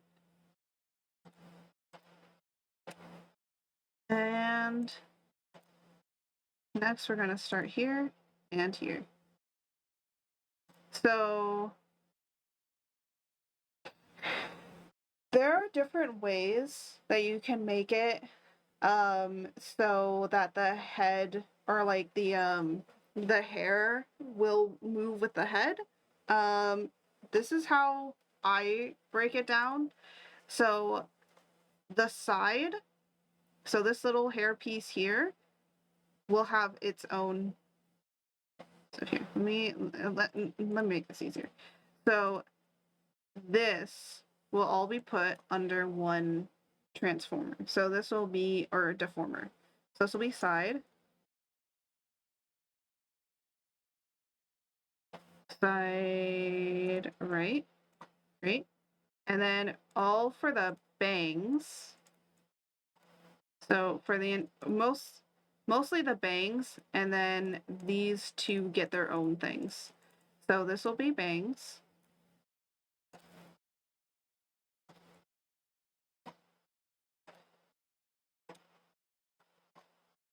Bang under and side bang right. And there you go.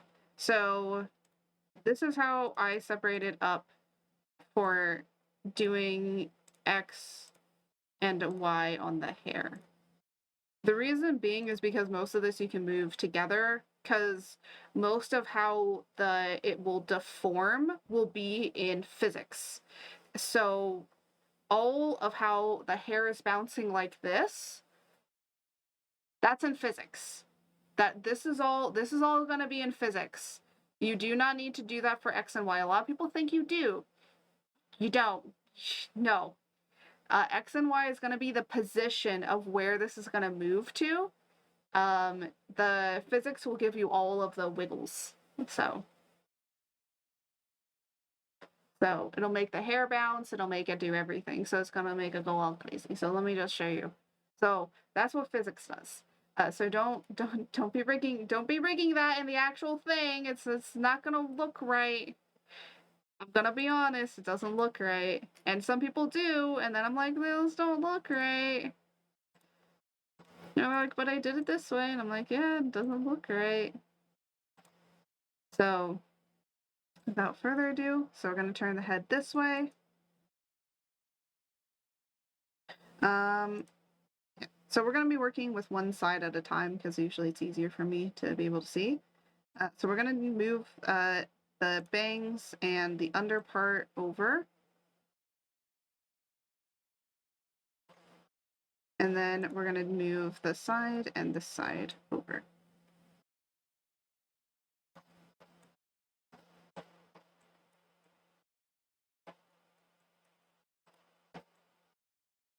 Okay, cool. This side part is going to be, of course, way bigger because it's moving to the side. This one is also going to be slightly bigger as well. So basically everything gets slightly longer. Because we're seeing this is getting closer to us, so this is going to be bigger towards us. And then, of course, anything that's going away is going to shrink a little bit.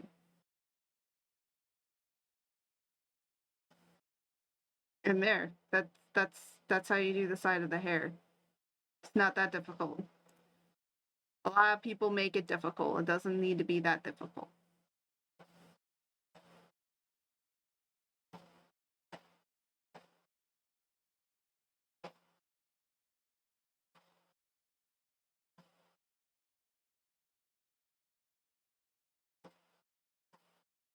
And then we're going to make it move this way.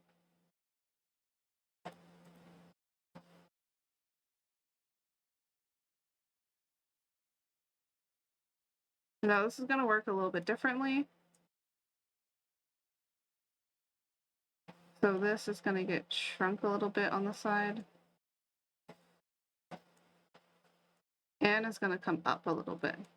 The reason being is because of parallaxing. It'll go slightly up when you turn this way because I'm trying to create an arc with the curving. This is going to move in like that, and again also move up slightly this way. Because when I turn it from here,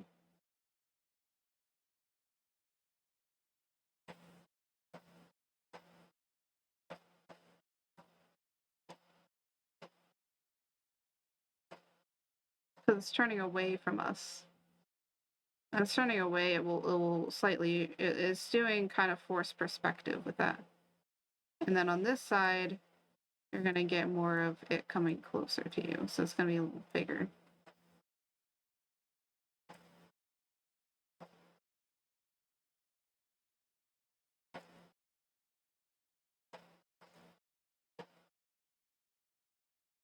That also does mean that this gets to be a little longer.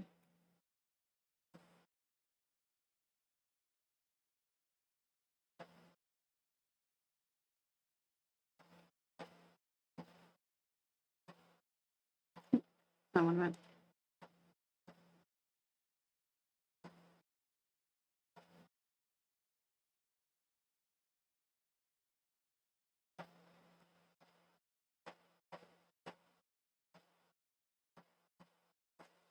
You just gotta play around with how you want the perspective of the hair to be. And then, of course, with this doesn't look correct at all. So you're gonna go in here, and you're gonna mess around a little bit with the bangs.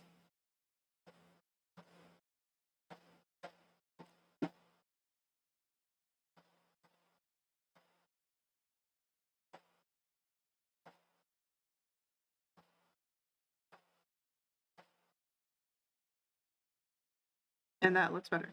Now, another way that you can do this is separate each and every one of these bangs, move it by hand, and then, you know, mess around with it in the X. But I'm gonna be honest, sometimes you don't need to do that. Especially when the bangs are this little. That's a little crazy.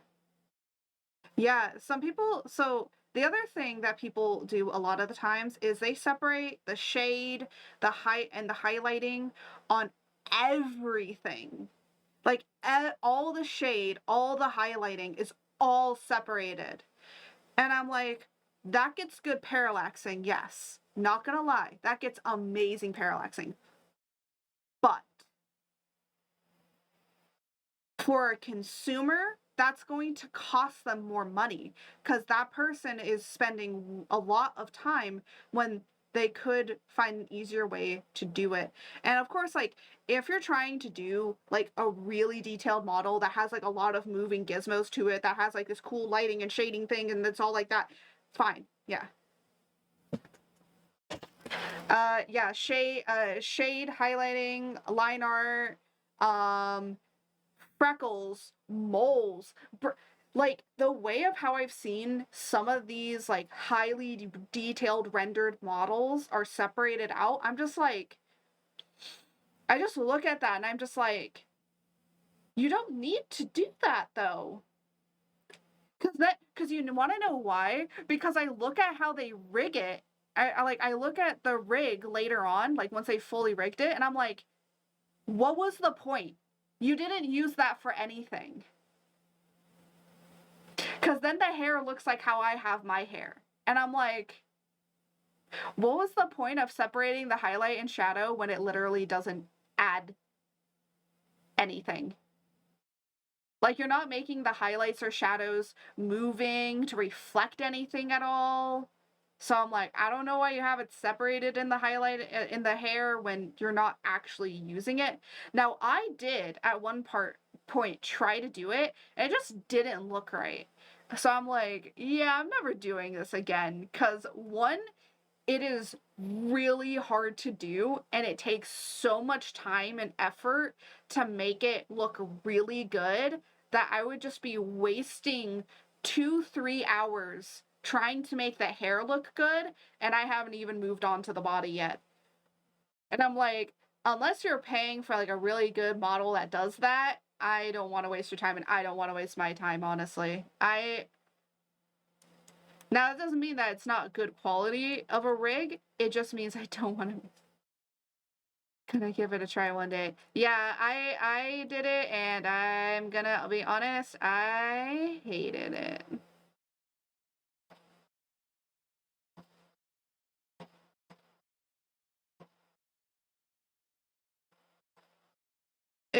It depends on kind of what you want to do. With your, again, it all depends on how you want your model to look at the end of the day.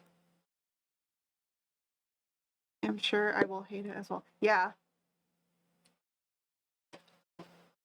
It all depends on how you want your model to look at the end of the day. And if you are satisfied, I'm satisfied with how my models look. I am very satisfied with how I do my models. Does it, and the thing is like, hey, if someone tells me I'm doing something wrong, and then I go and I try it out and that works way better, hey, I learned something new and I expanded. I'm satisfied with how I do things now, and that may change later. And accepting that it may change later is something good to have in your repertoire. I'm not saying like I'm the best rigger in the world. No, I know there's riggers that are better than me. That have so much more experience.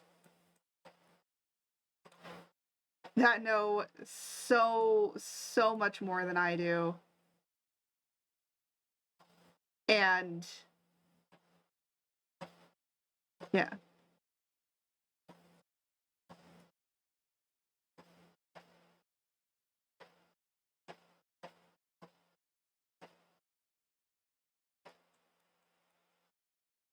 But, for what I want to do and how I want to create my models, this is the way that I do it. And, there are plenty of people out there in the world that actually do show their rigging process, like full from beginning to end, meaning like making the model, rigging the model. And I've seen some of them and I'm like, oh my gosh, the way that you do this is like crazy. But the funny thing is like, even though that they're experts at like working on this stuff, I'm gonna be honest, please don't watch them, or else you're gonna get super like, I could never be like that situation. I say watch beginner riggers and how they work, because they are the ones that sometimes know the fundamentals a lot better, or remember the fundamentals a lot better. I'm not saying they're better than all the great riggers, but once you get to a part of expertise that you like know enough, then I'd say like start watching them the bigger riggers and how they rig. But for beginning, just come chill with me a little bit, or else you're not gonna understand a lot of what they're doing. Because I think the person that I saw that was rigging like that did like, oh my gosh, they just were like here, here, here, and here. I'm happy. How I, yeah, yeah.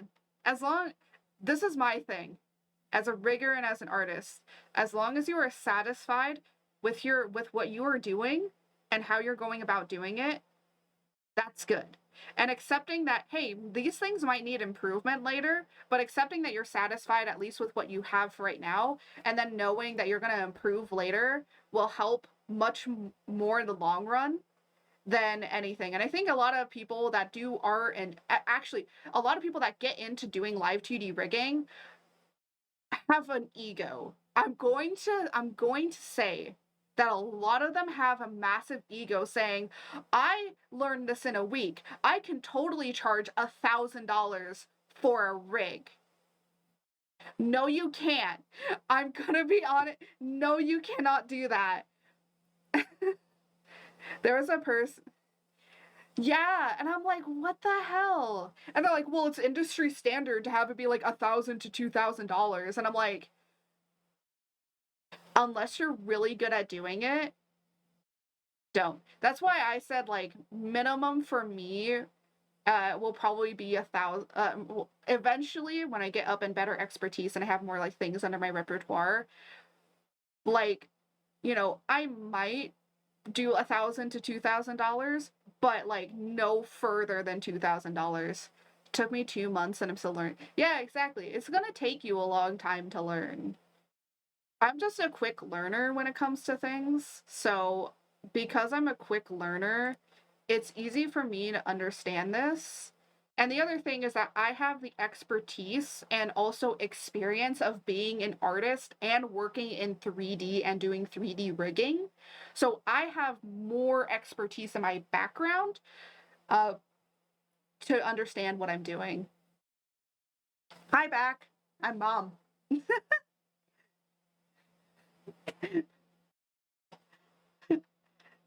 So yeah, but even though that I have that expertise in the background, I also don't want to overcharge people. And I feel that a lot of people within the rigging community overcharge their stuff way too much. Oh my gosh. So I feel like a lot of people overcharge a lot of their things.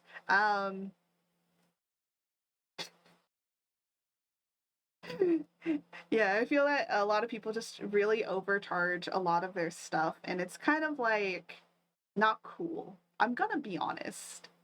Unless the rig is doing like 200 different things, or well, not 200, but like a lot of different things. If it has like 10 really cool expressions and like does like a whole lot of different movement that's really fluid and looks really good, like I can justify it being like $3,000 to $4,000.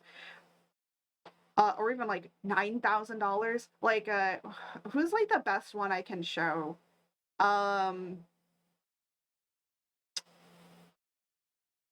I'm trying to think. Oh my god, why can't I remember their name? They're in V Shoujo. They're in V Shoujo. I'll just tell you that much. Oh, you know what? I can actually compare. Iron Mouse's rig. I don't know how much she spent on that rig. Fruit? No, Fruit does have a lot, but I don't have hers justifying for $4,000. Um, it's it's the cyberpunk dragon one. The one that used to be a salamander. Dragon. Yeah. Zentreya, there we go. Yeah. Zen. Okay, Zentreya's model has so much movement to it. Like, it's a very fluid movement. I saw what it looked like. I'm like, oh my gosh. And it has an animation for it to change head shape, like to change from a full covered head, because she has like a helmet and stuff, and then it's like half helmet and then full helmet removal. Like that I can understand it being what it costs, because it has the additive uniqueness. um I want to master duel. Oh my gosh.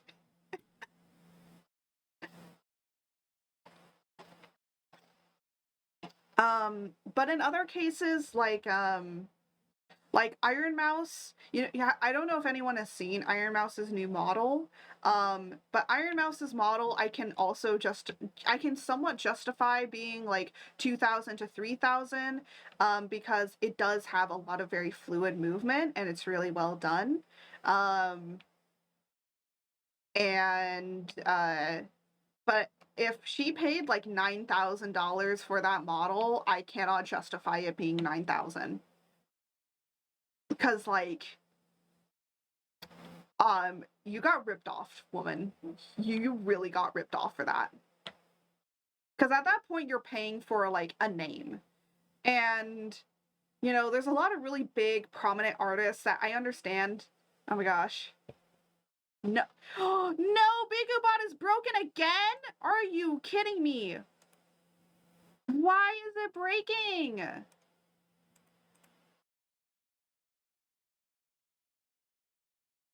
Oh my god, why?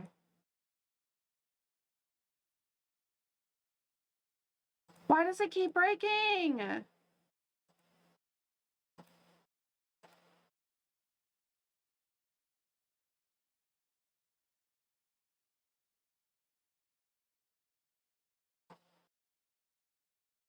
Okay, there we go. I fixed it. I don't know why it gets disconnected. It gets disconnected from Twitch for some reason. It's like everything fighting for attention. I heard Master Duel. Oh my gosh. There you go. Jose, if you can redeem back Fox's points. Oh wait, I don't think I have. Oh, there's some things I don't have set up. Well, I'm probably gonna get hit with stuff. It doesn't matter. It's all good. Okay. But yeah, so there's certain things that when it comes to rigging,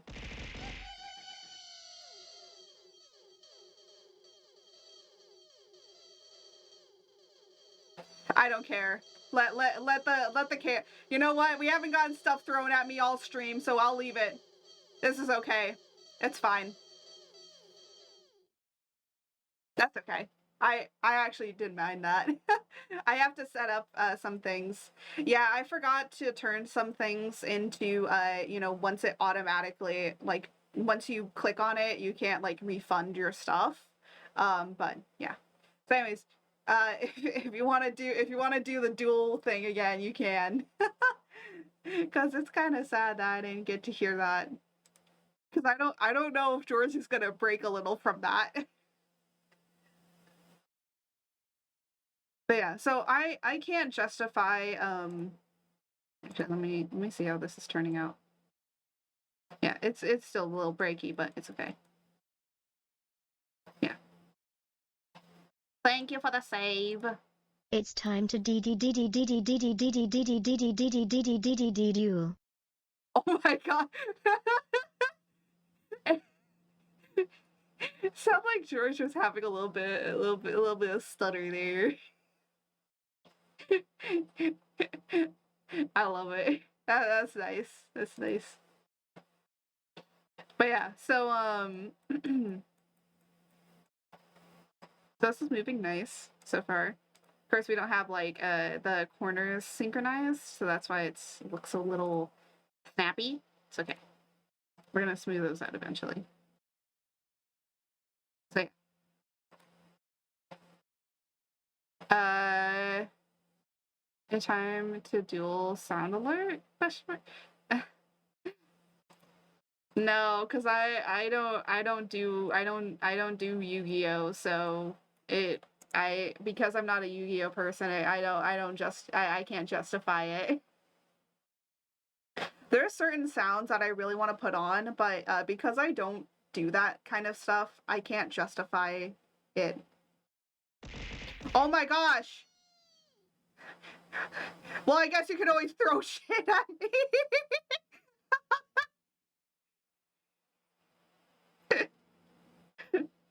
Oh my gosh. Sign.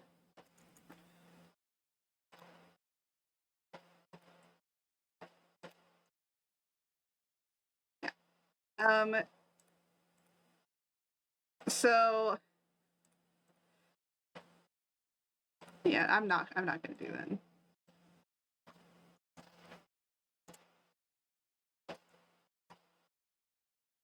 that. Okay.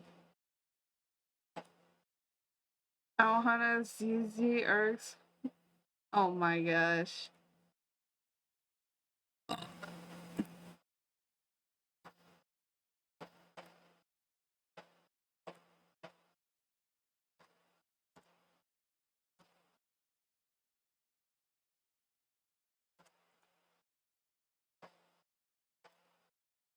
Hello there.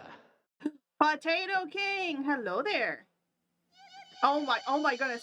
Oh no. That's an entrance, isn't it?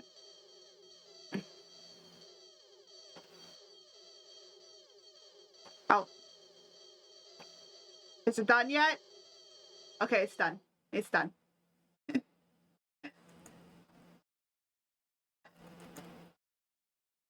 Hello. That is an entrance. Hi.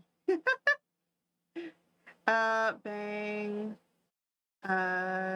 Bang. Slide. Slide. Bang. There you go. I was like, what am I doing?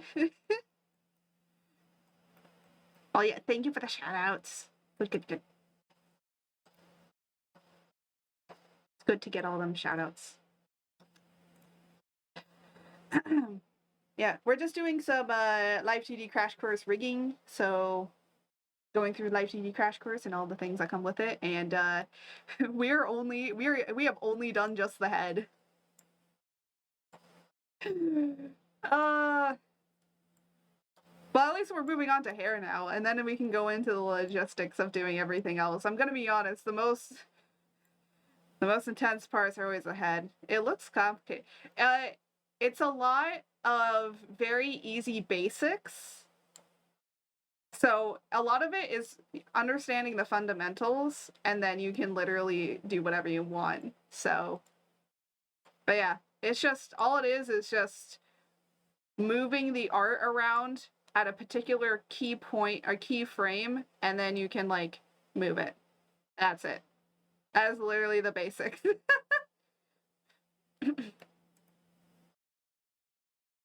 So we're gonna do the X. It's gonna go to here. All right, perfect. It's literally just moving shit around, honestly.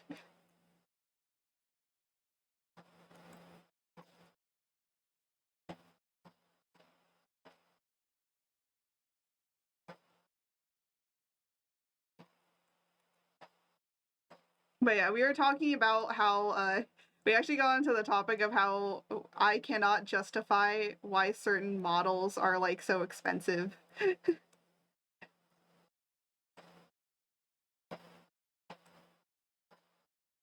What?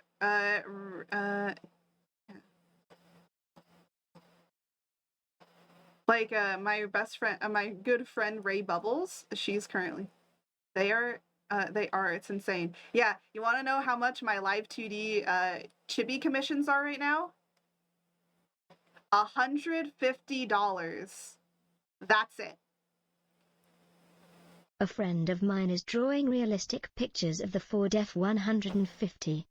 He is a pickup artist. Oh my God, George!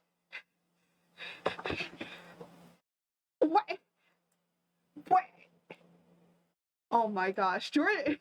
George out here with the good shit. All chat and George. Chat, you tell George good jokes. Yeah. My commissions for how I do Live2D rigs and how I do Live2D models, don't worry. I want to make them affordable. So that people can be able to buy them. Because guess what? That creates customer loyalty when they're affordable for people to buy. And if I have good customer loyalty and only raise the prices slightly and not to outrageous numbers, I know that people will always come back to me. Because I have good customer loyalty. I know way too much about the business side of things. Loved that joke. Oh yeah, that joke, 10 out of 10, 10 out of 10 joke. Fox comes in with the best jokes. I love it. Cause then George gets to tell me the best, because then George can recite to all of you the best jokes.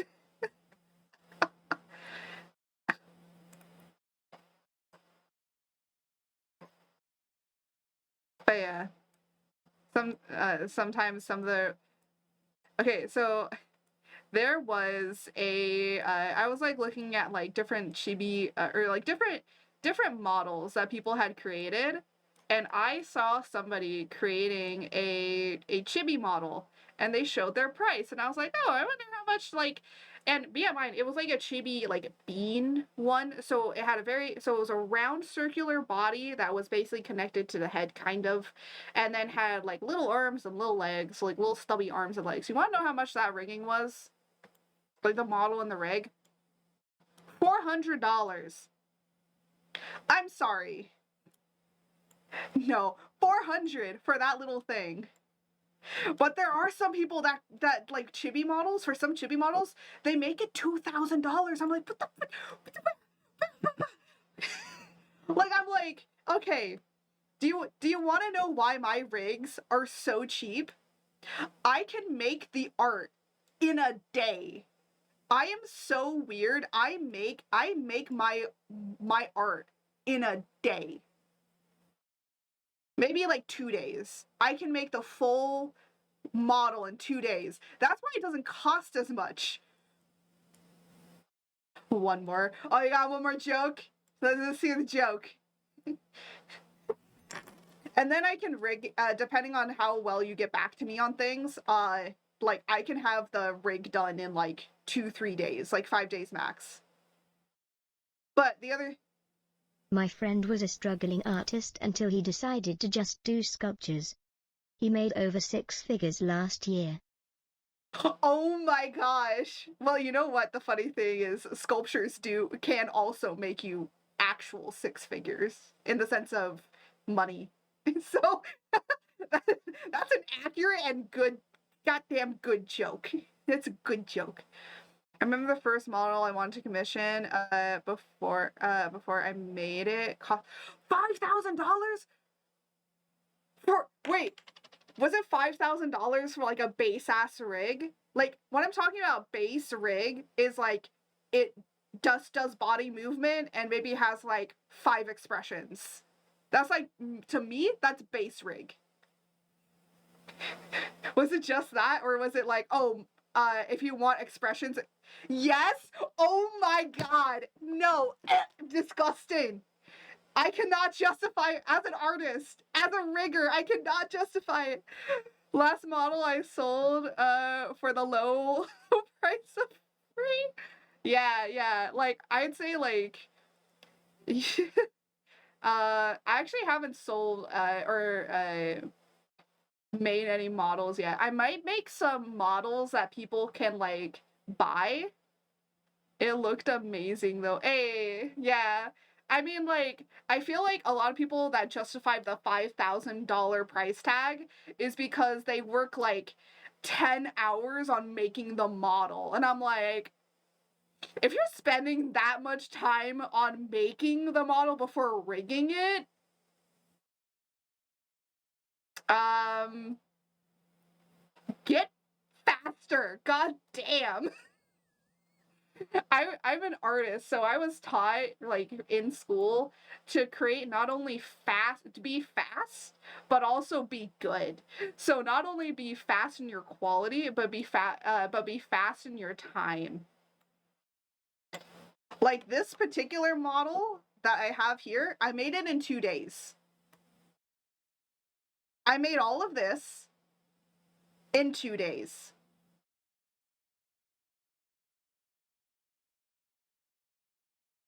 So that's why my prices can be as they are, because I literally, spend 2 days on making the model. But of course, some of the money comes from me doing the sketch work, and I think, the maximum that I'll ever have, again, the maximum that I'll ever have, my rigs are like 1,000 to 2,000.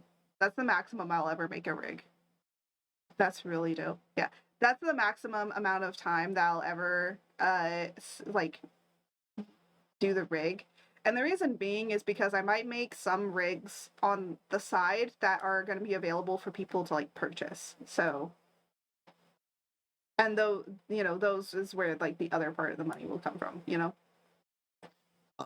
Excuse me. But someone was like going over why like, oh, rigs and models should be like so much. I thought in every yeah, they make it sound like it takes weeks. I think it took me a month to redraw the outfit 4 different times. The person was happy. Yeah, so most of the reasons why it takes a long time is because of the sketching, of doing the sketching process.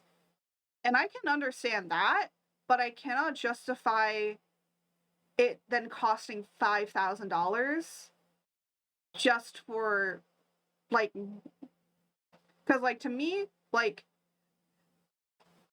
for me in particular, the reason that my chibi models are 150 is because I have a template. I literally just pull up the template and make the sketch. So I already have like a sketched out thing, and then I just put another sketch over it. And usually with how I am, I'm pretty meticulous about how I want to do it. So usually they're pretty fine with what I sketch up. And the other thing is the one thing in particular, as a person that is an artist, get me good reference photos of what you want, or else it will take really long and I'm going to ask for more money in the return.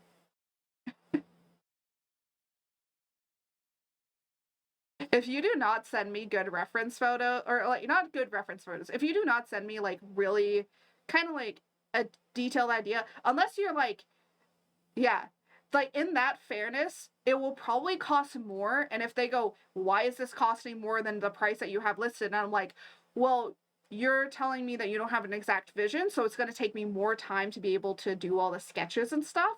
So that's the reason why I have to price it at higher, because of the sketching process. But and that's like, you know, why my full body rigs, yeah, I might change the price on them again, because I think now, taking into account the sketching process, I might have to increase the price a little bit just because of the sketching process. But the reason that are you can wink? Yeah. I'll show you how I can do that, by the way.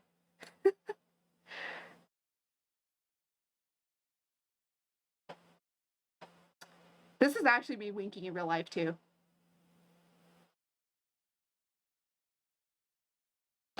The way that you can wink is by making sure that the oh god damn, I sorry, I put my hand in front of my face. The way that you can blink is by having by separating the left and the right.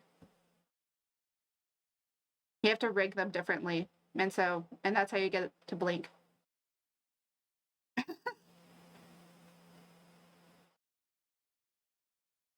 So I can give you the lizard blink. It's kind of funny, but yeah. Anyways, I think these are moved over fine. And then we have to do it just to this side. But yeah.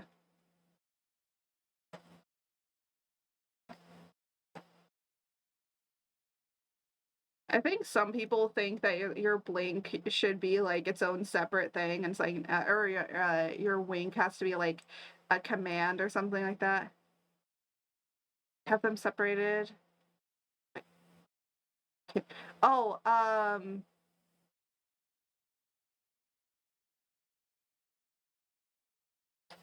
hmm, weird.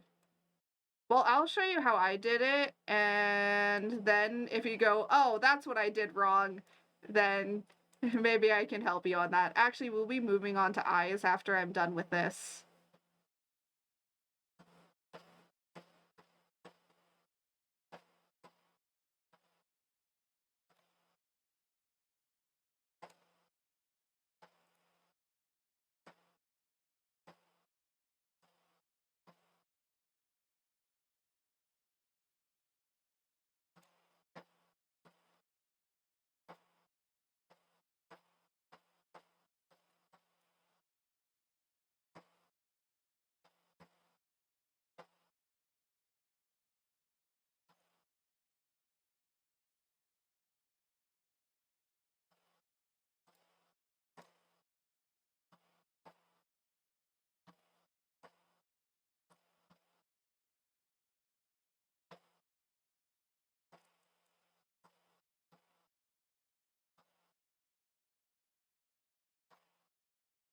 So yeah. And then we're gonna go up.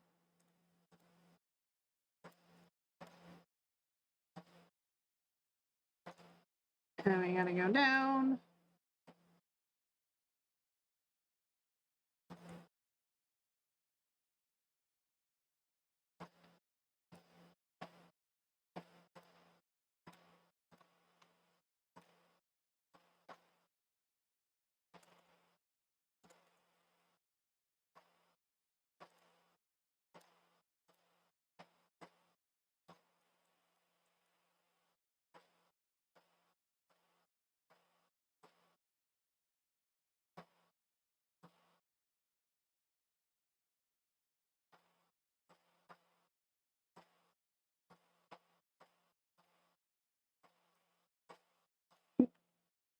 That's what I want us to do.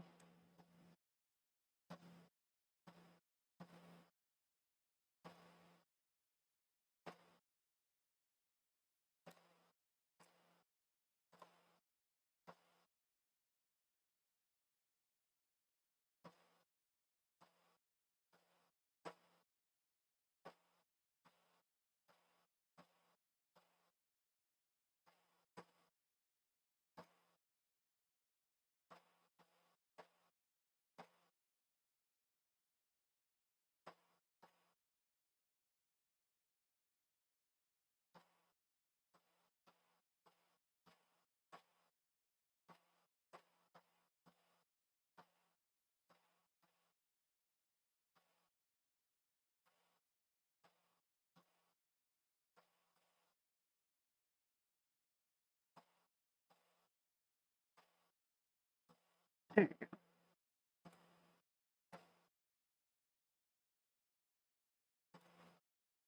And then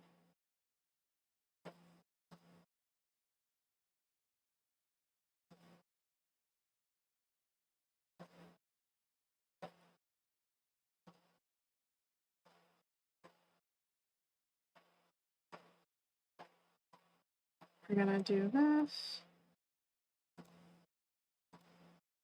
We're not moving that.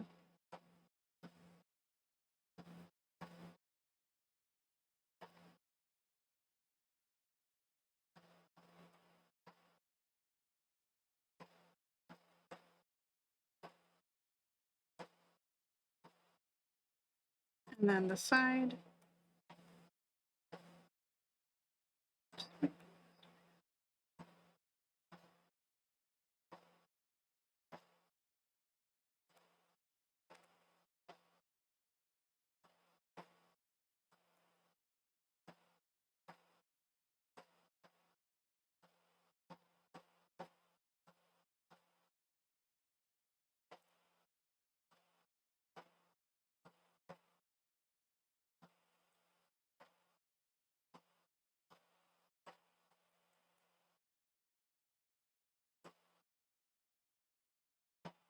And then we need to move this.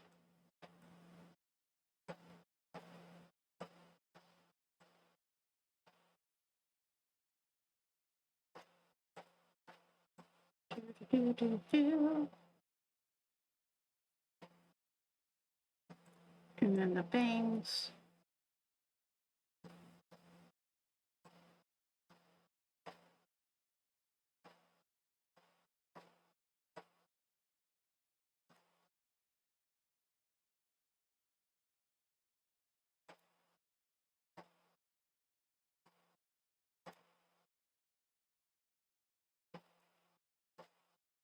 There we go. Okay. And now we have basically the entirety of the head done. So now we're gonna link these and we're gonna go, oh my gosh, I hate when this happens. We're gonna go into modeling. We're gonna go into deformer. No, we're gonna go into parameter. We're gonna say synchronize corners. Excuse me.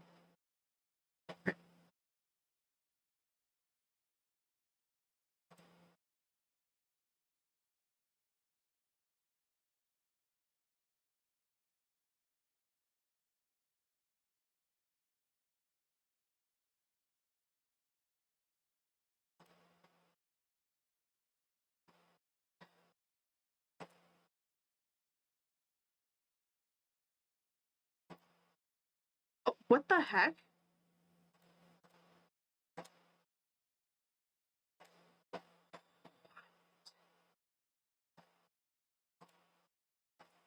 That was weird. I have to select all these. And then go and do parameter and synchronize. Okay, that's what it was. Okay. So now,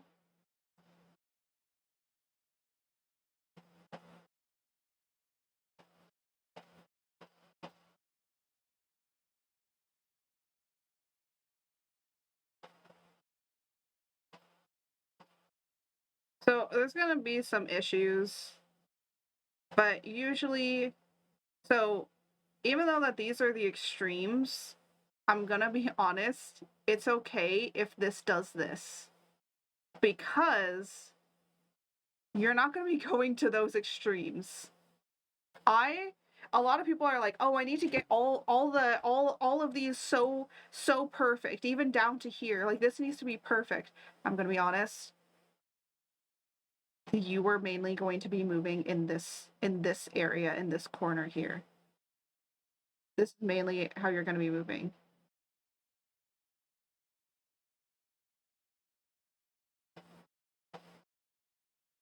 You're not gonna be moving all the, unless you're like going like this, like,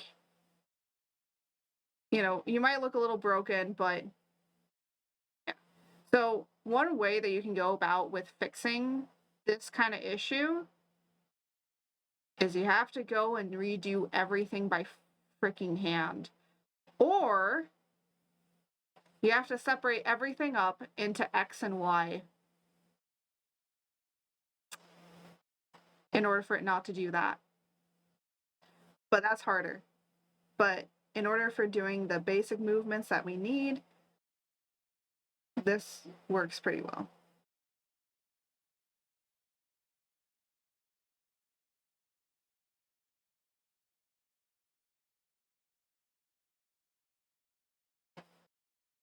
The hair could probably move back a little bit, but that's okay.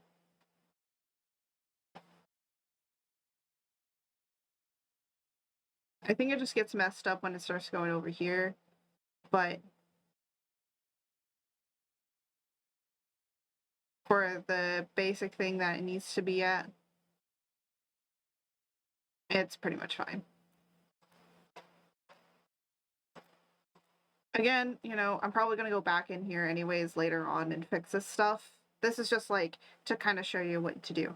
Now, once you basically have everything kind of done, you're basically going to go into all of this. Can this close? So you're going to look at all these deformers. What you are going to basically do for the entirety of the head and everything that's in here, which is freaking long, so we're not going to even deal with all of this. So basically, this is where you're going to be using this side for the most part. I'm trying to like minimize all of this so it's easier for me to see. So what you're basically going to do, I'm going to select off of this. You want to be able to do the Z, right? Well, that's where you go in here and you call this head rotation.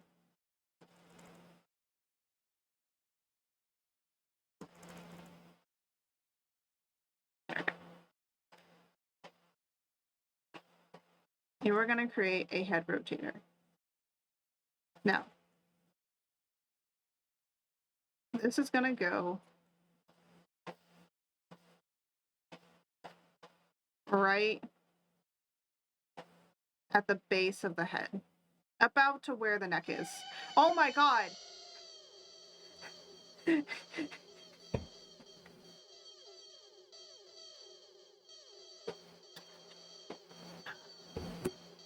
Hi, I'm back. Oh my gosh. Oh my gosh. Alright, it's finished. Thank goodness. So anyway, so we're gonna do this. So we're gonna do this. Oh, I forgot. Hold on a second. I have to plug in my charger. What time is it? It's 5? We've been streaming for 3 hours? Holy shit. We're not even on to the next part. Anyways, so as you can see, this does nothing. By the way, what's Take My Love? Oh, I have to change that to throw love. Throw some love. Because it's you get to throw hearts at me. It's just hearts. So it's throwing your love. I might call it hit art with love.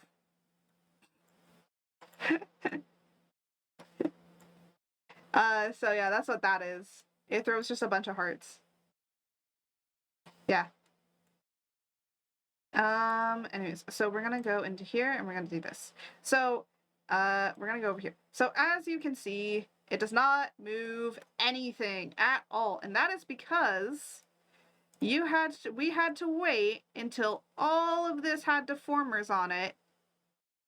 And we are going to now put this all under head rotation. Okay. So this is going to go all under head rotation. Now the great thing is we already did X and Y. So everything else that we do from here on out is going to be at least nested under a warp deformer. Now then, you cannot do a rotation and then do a warp deformer on top of that. That doesn't work. The rotation, you have to have all these nestled under the rotation. So for this head tilt, we're going to go this way. And for this tilt, we're going to go this way. And there you go. You got your head tilting. Now, depending on how extreme you want to do the tilt, you can change it to whatever you need. But there. The head is now done. And if we want to go into open here, we can see that the head is moving around.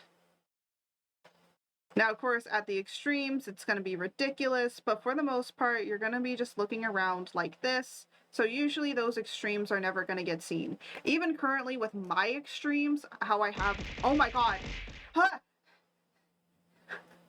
Even currently with how I have my extremes, they are not, you never get to see the full extremes. Oh my god, I did not see that coming. I mean, I knew it was going to happen, but oh my god. No! Oh no, not the mega! Oh my gosh. My boobs are freaking out.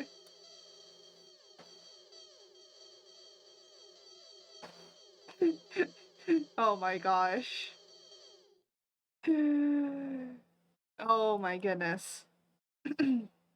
Anyways, we're gonna be moving on to some of the eye stuff.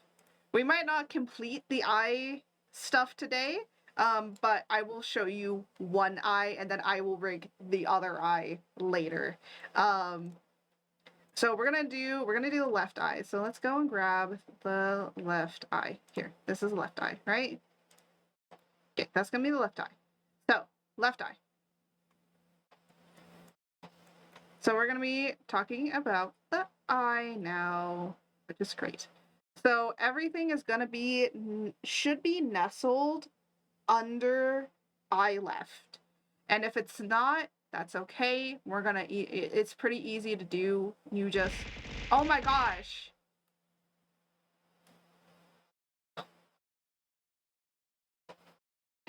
It's okay because everything's gonna be nestled. So, first things that you need to know about what needs to go into eye left. Everything except the iris and the sclera. All of this needs to go into eye left. And I mean all of it. Every single one. So, what we're going to do is for there's certain parts that you don't need a deformer on. So these 3 parts, we do not need any deformers on. So we are just easily going to place those in here. Wait, we're easily going to place these in here. These 2 do need deformers. So we're going to do a warp deformer. And we are going to say that this is top, lid, left. Name everything. It will help you in the long run. Next thing, we are going to do the bottom one. We're going to call this bottom, lid, left. Cool. So now we have all of that. Now you might be like, why do I not need it for these ones? Well, that's because we're going to be using a different tool in order to create that. So we're going to move this. Okay, so well, first things off, we got to make sure that everything that we're going to be putting under here has a keyframe. And now we're going to be working on this keyframe, which is it closing. So when you close your eye, most of it comes from the top and a little bit comes from the bottom. So the bottom part we will move only slightly. So this is going to get slightly moved up. And this, because it's bottom, is going to, oh, come here, is also going to slightly move up. Now, the rest of this is going to be based on the bottom. So for this, we're going to use this little handy tool. This is going to be able to deform the mesh without using a warp deform. And then we're going to click here. Now, first things first, I usually like to move it into the area I want it to be. And then we're going to warp it. So because I only want this to move up like that,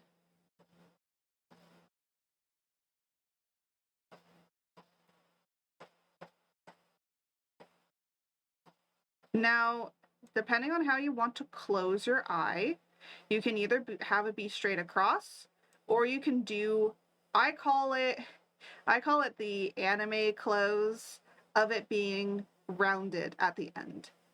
It depends on how you want to do it, but some people do straight across and some people do rounded. It just depends on what you want.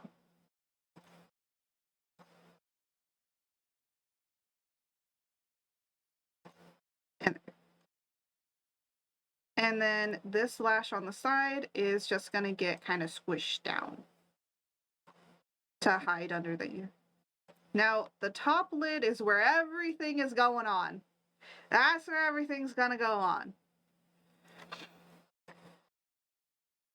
So this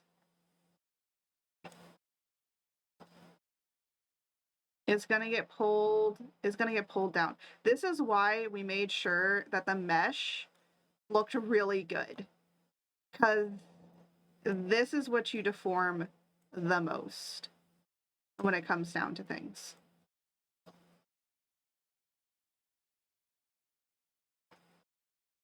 And there you go. Look at that. Now you have a closed eye.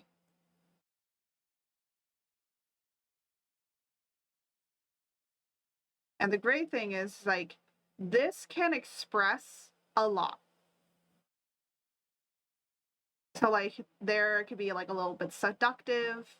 Now, the thing is that some people will actually create we'll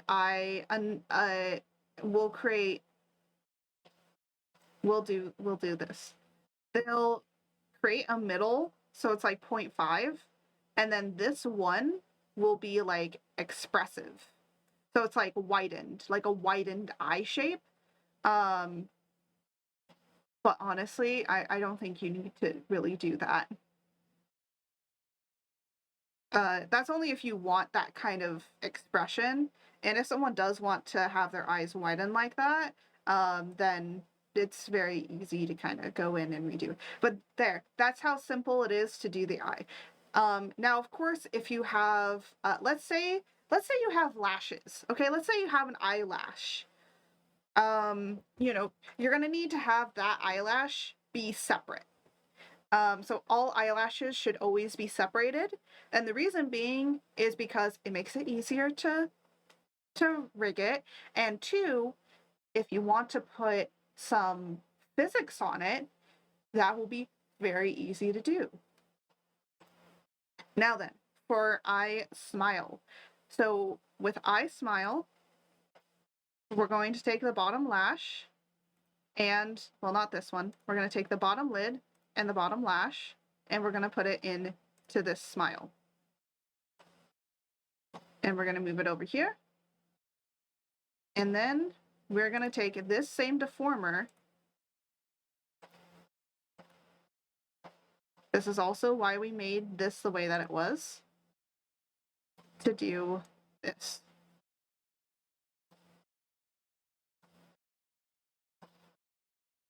To do a little squint.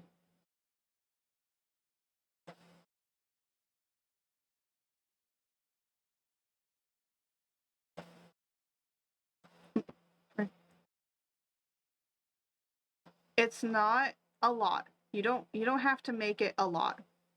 It's just enough to where if you're smiling or something like that, that it just naturally does that.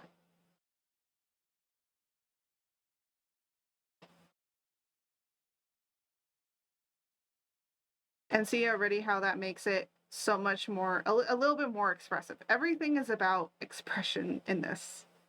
We're gonna skip over the next one. Eyeballs. Eyeballs. Now then. Don't click on this. We have to make a whole new deformer for these ones. We're gonna call this eyeball left.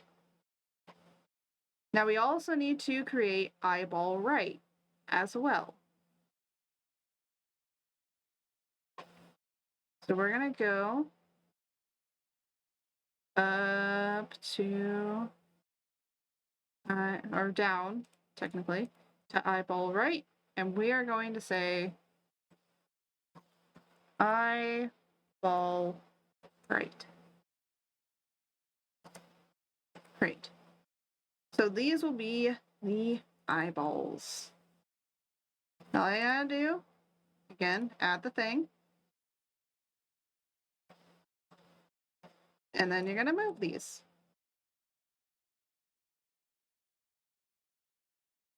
I will fix something with these. I don't know why it does this.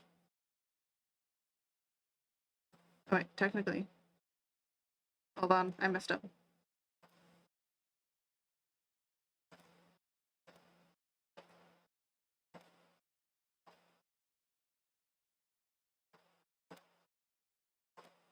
Alright, so for this, undo that. Okay, so a trick I learned was to make it go as far as possible to make it almost look cross-eyed. And the reason for that being is just because of stupid things. Anyways, so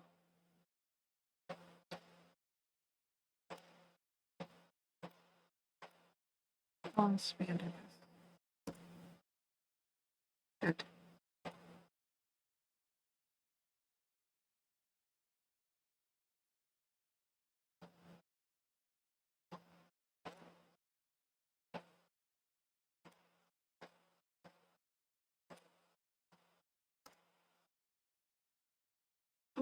I'm clicking on the wrong thing.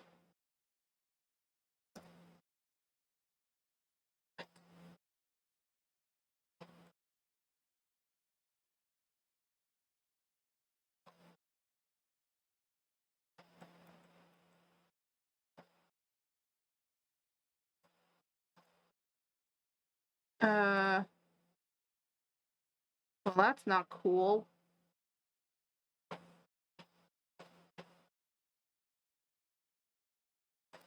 Great. I basically now have to redo these. Are you freaking kidding me?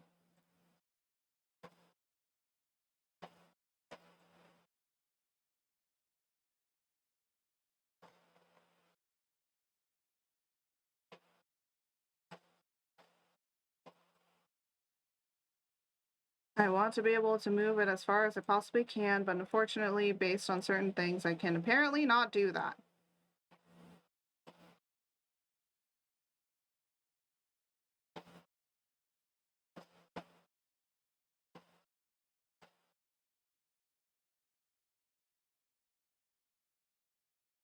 This should not be going beyond here.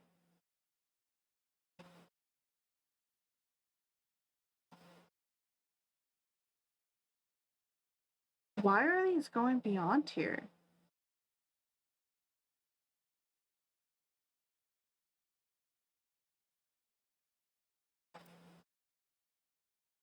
Okay, you know what? I think I know what I need to do.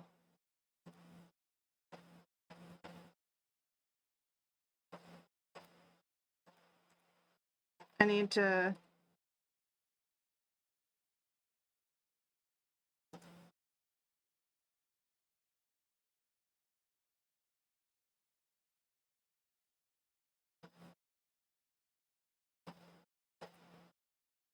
What? Oh, it's because it's the wrong scalera, I think. No, this is the correct scalera. What the hell? Oh my gosh. Hate this.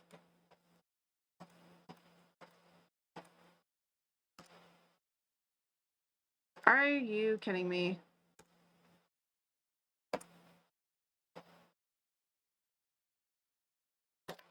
What the hell is this doing? So, should not be doing this. This it should not be doing.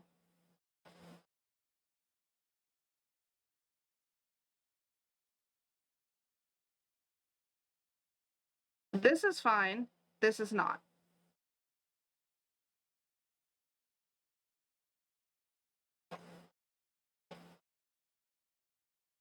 Well, the great thing is I'm gonna do this anyways.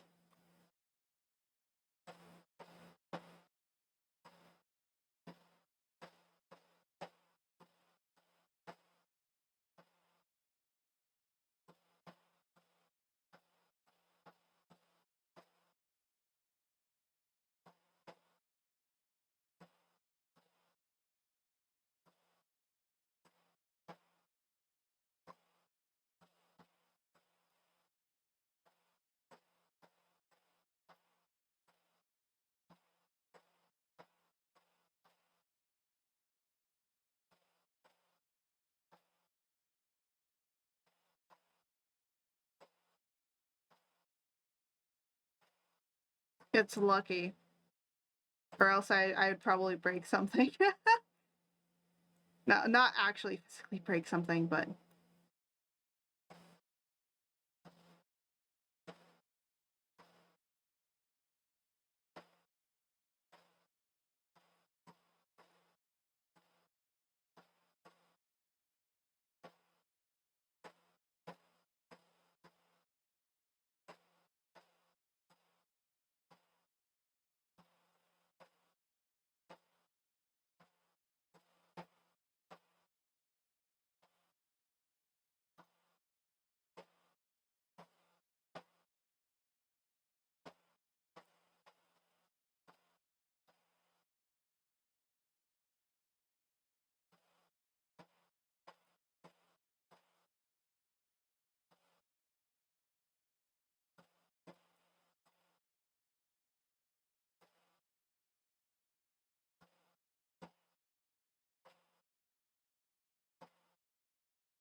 I'm trying to make this rounder and I don't think it's working.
There we go. I think that's the best I can do.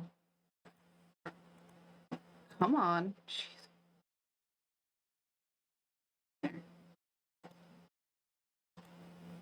And then with this, we're going to say model, again, parameter, synchronize corners. Okay.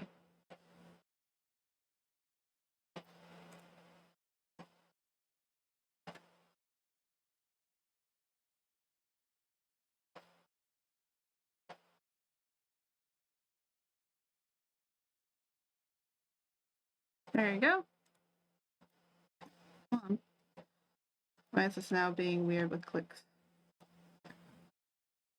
And that's how you get your eyes to move around. Of course, on this model, I don't have eyes, so I don't have eyeballs on this model. I have eyes. I don't have eyeballs.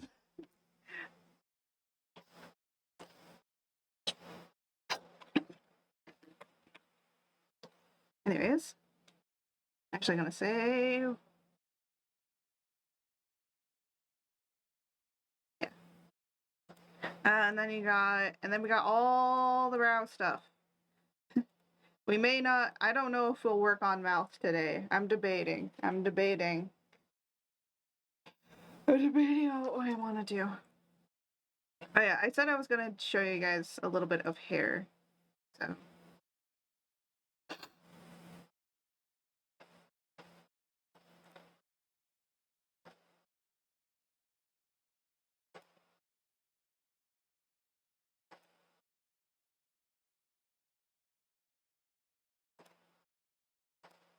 So, I'm gonna be honest, these don't make sense. Okay? So, how I usually separate these up is so hair front can probably be bangs, hair move side, it's like whatever. But this is how I name it. And I'm actually gonna even rename it in here to hair bounce. I'm gonna do bang bounce. I'm gonna do hair bounce. And then this one we're gonna edit parameter as well.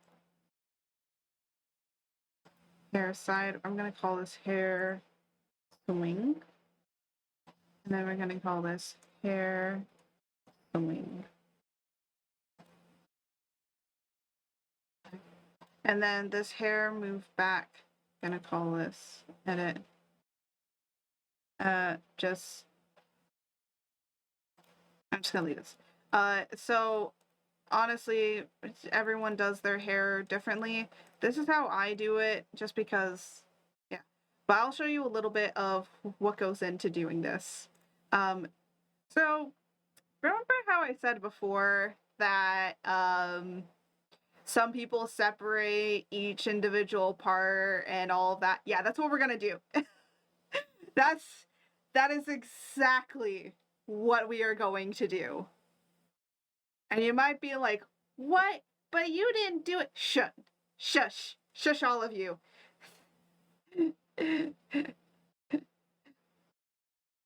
So we are going to separate each one of these up except for this. This part, this piece will never move. The reason being is because it's the underneath part. And as you can see on this model, it doesn't move. The reason being is because it shouldn't, because it's connected to the hair. You could make it move if you wanted to, but honestly, I don't. That's just how I particularly do it. But we are going to go in here and we are going to create deformers for every single piece of this form. Yeah. At least it's not like a whole lot. I'm gonna be honest, at least it's not a whole lot. So we're gonna call this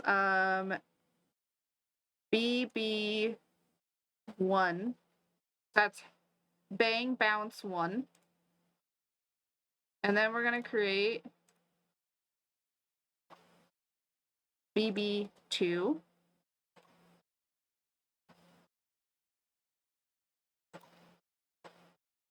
And shift B, B, oh, B3.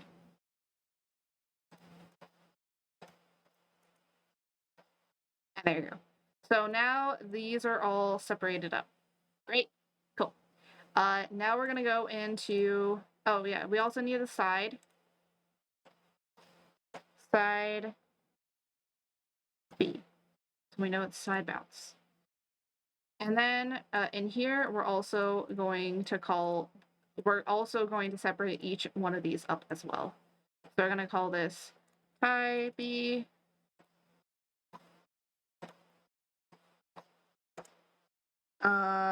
Side. So SPB, side piece bounce, side piece and bounce. Okay. The other thing is I say bounce, but we're also going to use this for the swing, and I'll show you why. I'll show you 2 different methods on the swing. I'll show you the one that most people do, and the second one is how I now do it, and it's so much smoother. I actually do need to take a quick bathroom break, so I know an ad is going to come up in a second, so I need to go bathroom break. So let me save the progress currently. And if you guys all need to go take a little bit of a bathroom break, take a chill, whatever, I would recommend doing it. And if you're watching on YouTube, this would probably be a good time to also take a break. Take a break for yourself as well. So I will be right back. George, you're in charge. That outfit is giving spring. And Didi's discounts is giving.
All right, and we are back.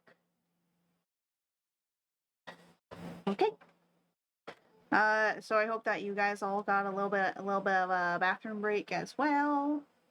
I actually went and got myself some tea because my throat is starting to hurt from doing all this talking. So anyways, without further ado, I'm gonna show you two. I will be showing you two ways of how to do the bounce. Well,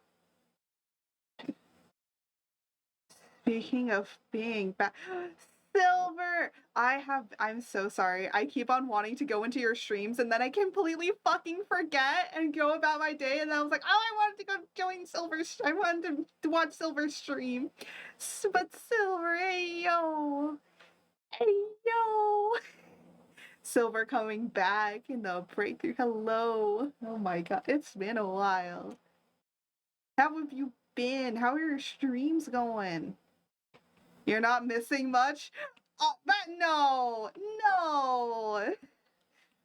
I try and pop into everyone's stream every once in a while. I'm not an avid viewer on Twitch, I'm gonna be honest, but I try every once in a while. If I feel like it, I'll go and I'll watch other people's streams and just chill out and hang out with them a little bit, and then, you know, I don't stay very long. I'm not a very long viewer unless I'm watching something really interesting, then I will, but for the most part, I don't.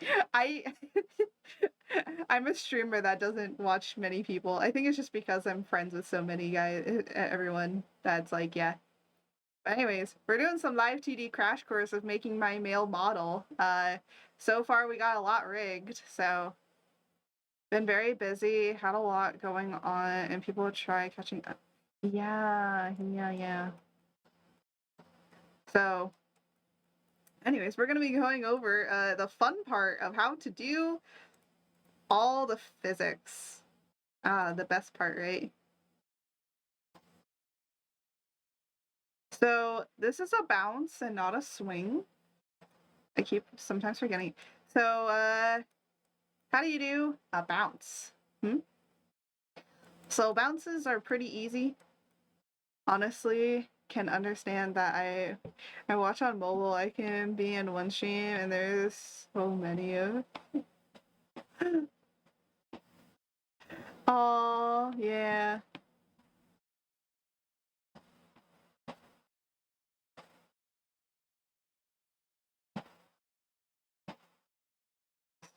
Yeah. I watch on my computer mainly, so but I only have like two screens, so I can't watch like a whole multitude of people or else it starts getting crowded.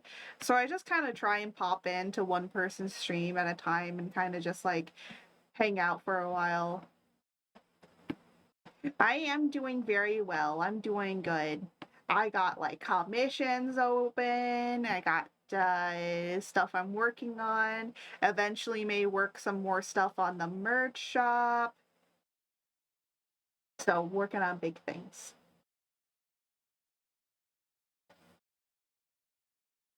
So anyways, so for for a bounce, positive is going up, negative is gonna go down. So for a bounce, we're going to make it go up.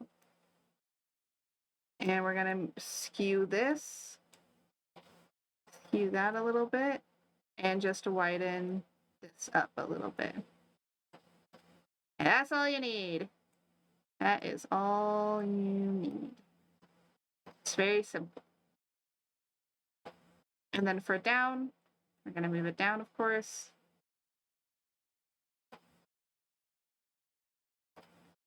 And then this is going to be going like that, and then you're gonna skew the bottom. You're gonna shrink the bottom. You're gonna increase the top. That's the best way I can say it. Bam.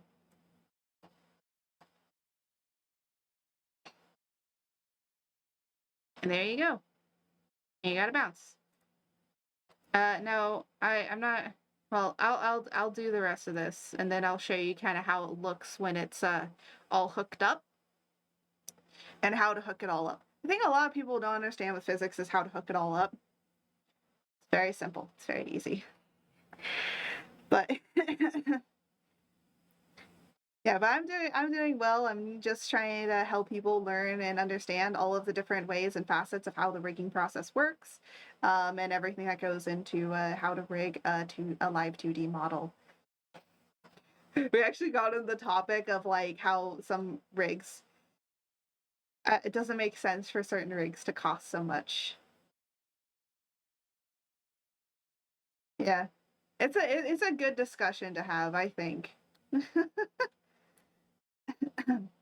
Especially as I am an artist that takes many different commissions. And I think that's why I can price my models at a little bit cheaper, is because I do have other commissions open and I also have a shop, so I can have it be at an affordable rate.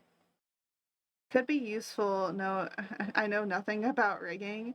Yeah, I think, like, you know, if you don't want to rig yourself, just coming in and like listening and kind of understanding what goes into a rig, I think will make you a better customer when you know or understand how a rig works, so that then you won't be mad at your rigger or your modeler of like, why can't you do this? And it's like, because what you're asking for is impossible.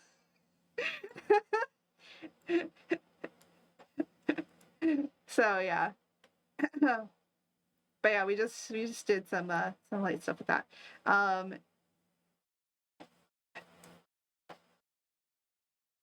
so I have a program that did mine. Thankfully, I have a program that did mine. Thankfully. Oh, what program? Oh, yeah. You do Vroid, right? Yeah, you do the 3D Vroid, I think, right? Yeah, Vroid is really good. If you were like, if you want to make your own free, easy model, like, yep. So I avoid it. Yeah, I will say Vroid is great, but for people that want like a Live2D model, it's like there's no free options. And I'm like, yeah, that's a little sus. But there are people that are now selling like easy makeshift ones, like easy, like makeable Live2D models, that are very cheap. And I think I might do that too. I might make like a few very easy Live2D models that people can literally people can buy. However, they can't use it for commercial use. So if they try to use it for commercial use, I will sue, because you don't have the commercial use rights to be able to use it. They're just nice little models that you can use for your everyday, just to kind of get started, until you grow enough or have enough money to be able to afford an actual one.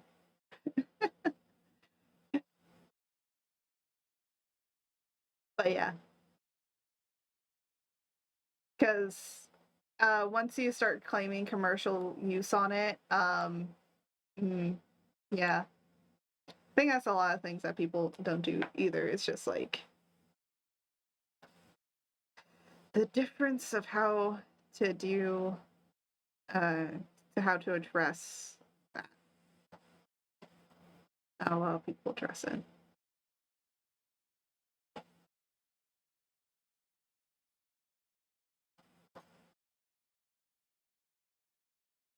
Oh, I think I did this backwards. This is supposed to be up.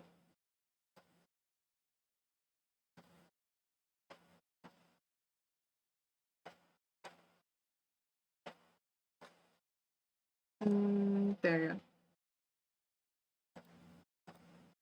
But I don't know exactly what else.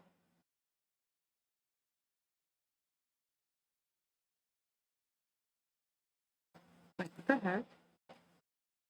Oh no! I messed up.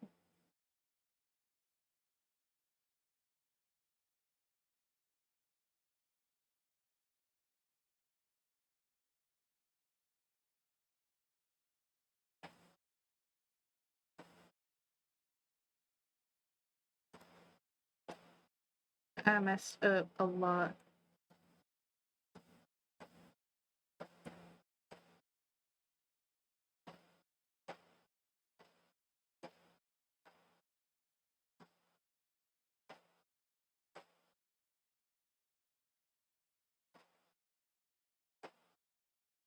Just ordered my.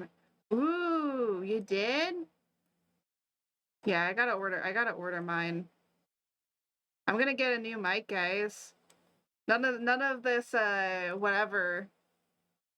You're gonna hear how raspy my voice is from talking for hours on end.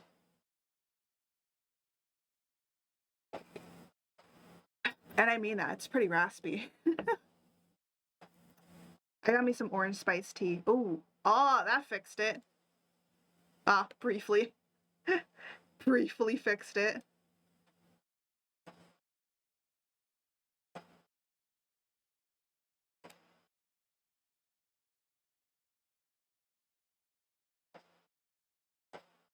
Yeah, at least it briefly fixed it.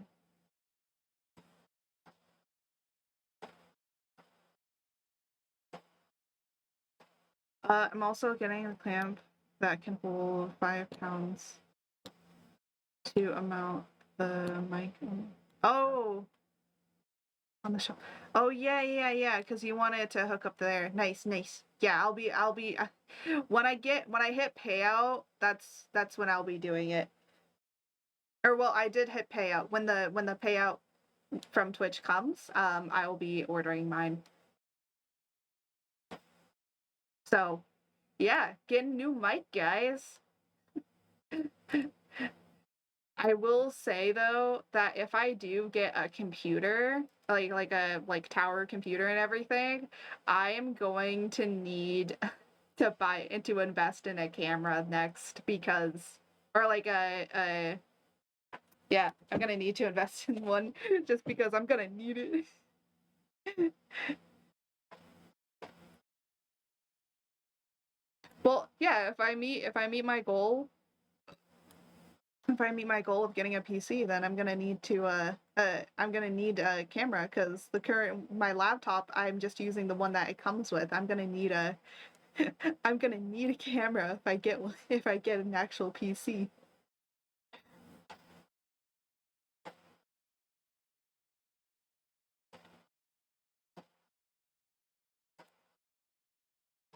Nope, that's not what I meant.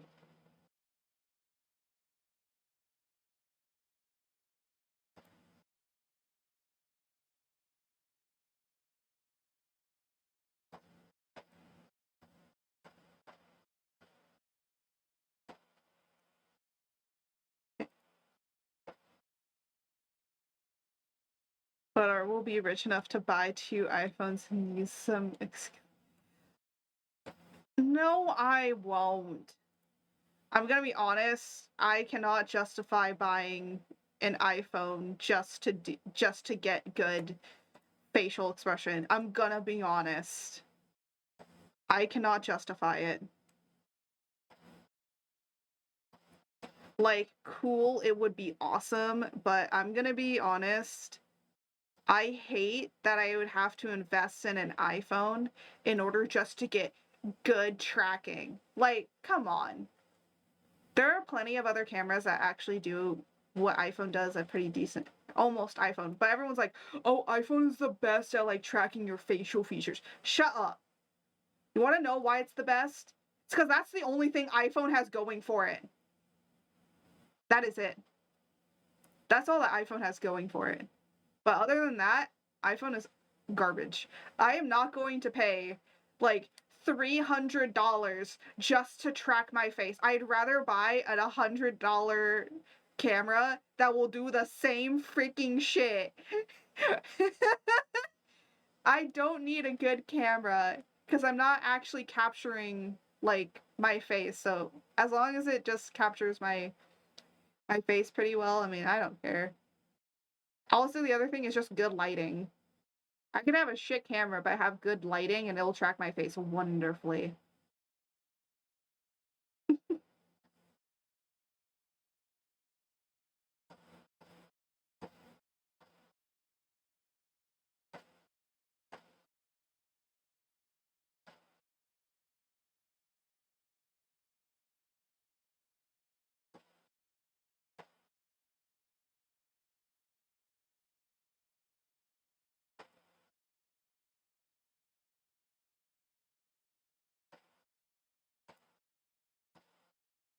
And now we're gonna do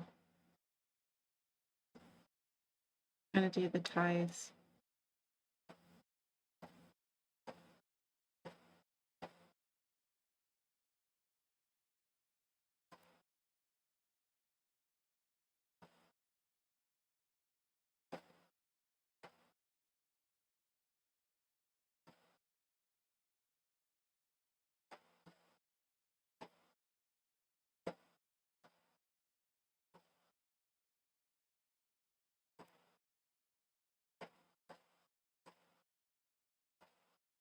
I have payout Wednesday, and when I do, okay.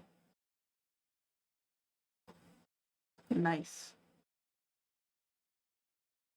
It's good to do upgrades with your stream. Just slight quality of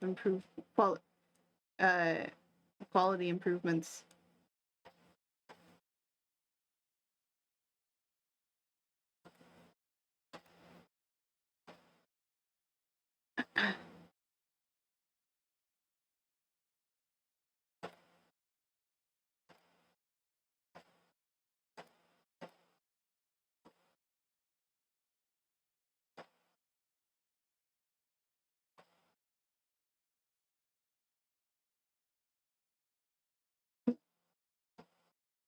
What I wanted to do.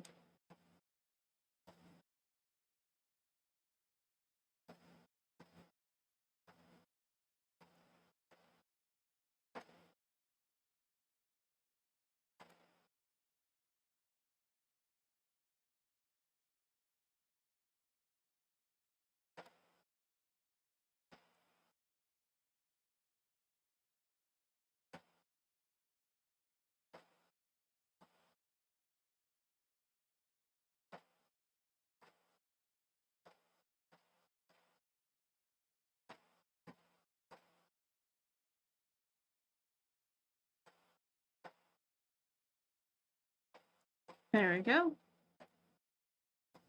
So then, now that we have the hair kind of done for a bounce, I'd be like, how do we get this from in here to actually make it look like it's doing this bounce when the head moves? So I'm going to show you how to do it. So we're going to go to add, and you'll get this add group. So you're going to call it hair bounce. Okay. Input present, we're not going to use that. Physics model present, we are going to use this. This physics model present will be the model set, the physics model. Now it does come with a bunch of different ones. Depends what you want to do. Hair along is usually the best one, but depending on what you want to do, you can play around with different presets. Then you're going to go into input. So the input just means is what, so the input is what parameters do you want to use for this physics to be affected upon. So we're gonna say all of the head. So we want the hair to move when the head moves. And we're gonna say okay. And then the effect. This effect, it just means like how effective is this? And at what position will this be affected at?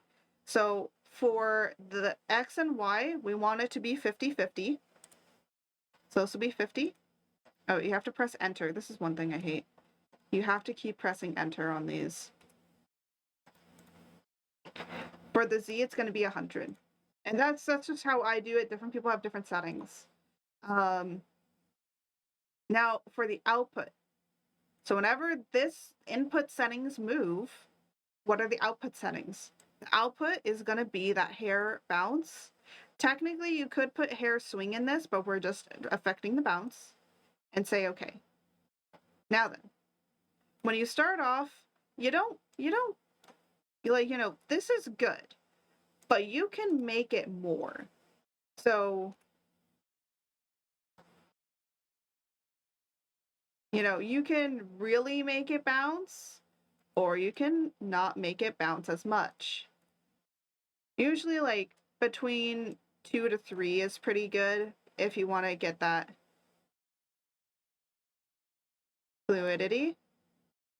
Now, the thing is like, because the bounce is mainly from the Y, but I keep it on the X as well, because when you're moving all the way around, you kind of want your hair to bounce really nicely.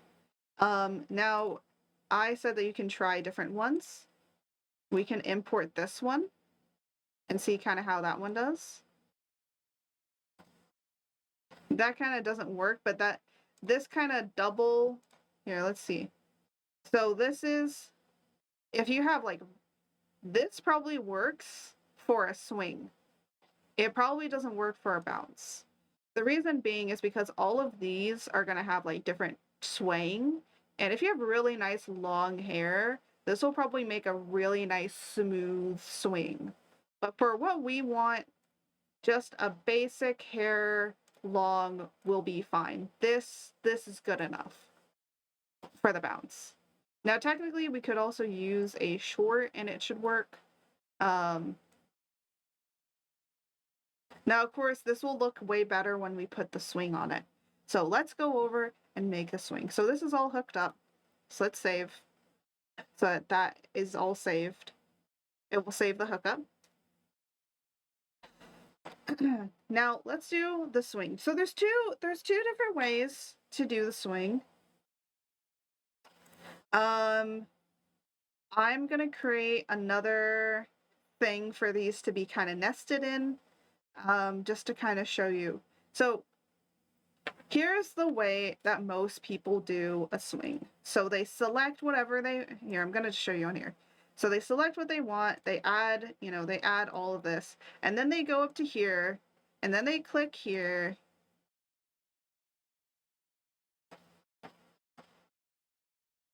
And then, they go to where they want to and they move it.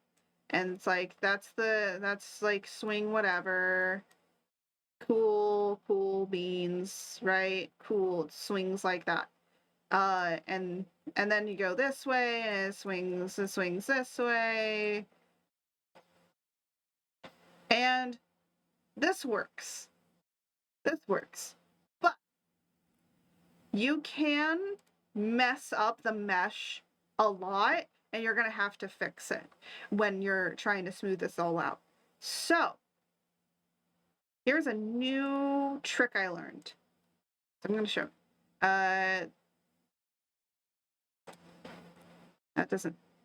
This doesn't have to be on here anymore. Here.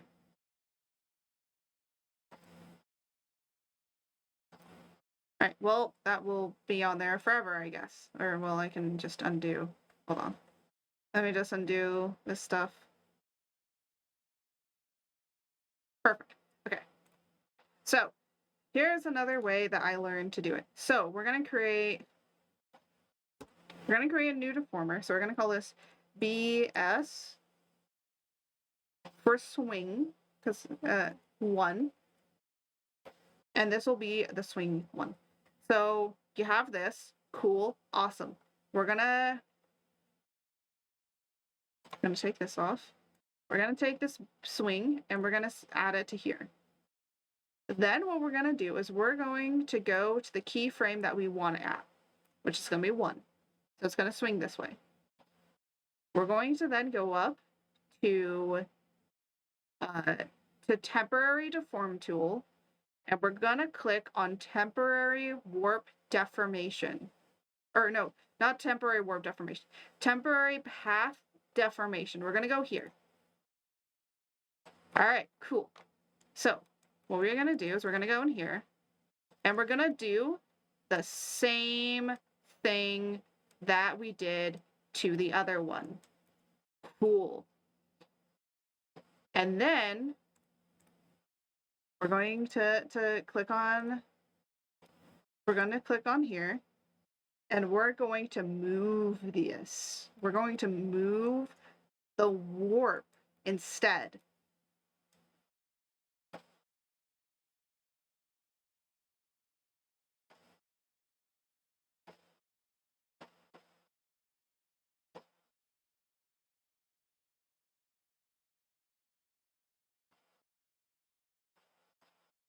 And depending on how swingy you want your bangs, you can make them as swingy as you want. And then you say, okay. And look at that. Now, the great thing is that this will protect the mesh from getting all weird. Because sometimes your mesh can get a little, especially with your hair, can get a little weird. So this is just a better alternative to that. And the great thing is you can use this for basically anything that you need when you're doing something like this, especially with physics. You could technically use it for a lot of different things. Your tail, like a tail, or ears. You want to make the ears bounce or wiggle and all of that sort of stuff. Totally works for all of that. And now we're going to do the opposite way. Now, the only problem with this is that you have to continuously go in here and go and do this. So that's the only problem with this particular tool, is that you're going to need to continuously come in here and redo it at the correct area that you want it at.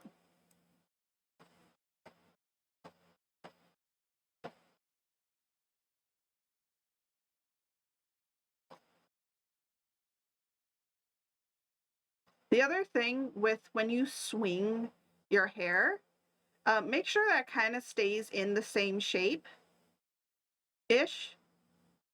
I say kind of, but there, that'll do the swing. And it creates it nice and smooth swing, which is great. And it's just nice, easy, and smooth.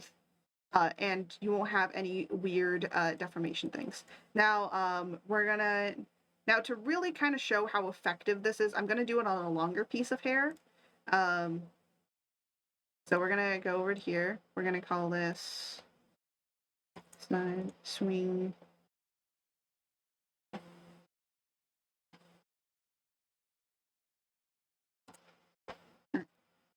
And then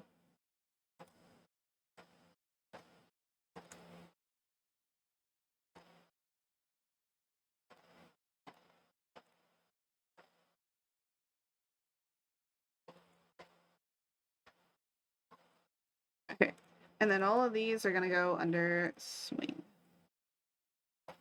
Now, you can do technically multiple at once, but again, it's a little difficult. And then we're going to go up here. Again, wish there was a little bit of a shortcut when doing this, and this is what we have.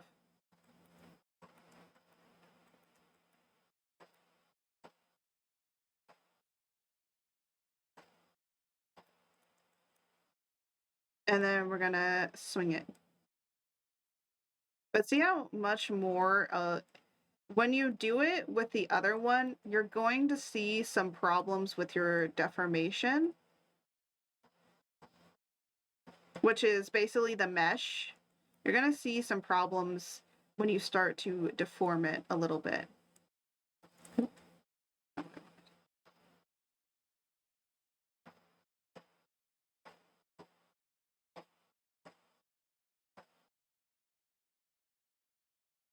Oh, stop.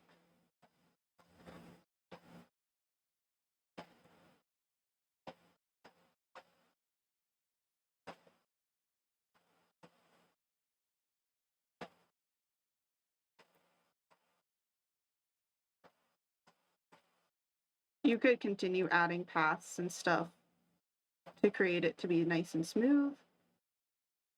Depends on what you want.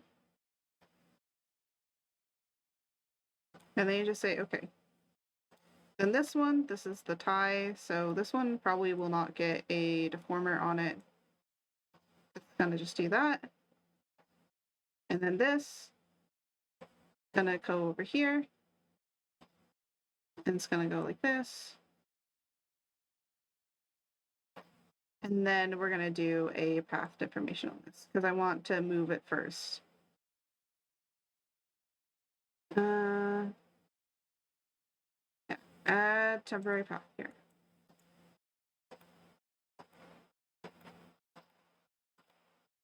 And you can add as many or as little as you want.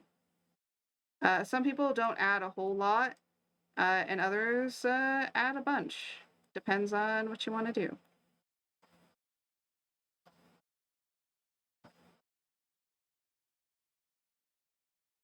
And there you go. Now it creates a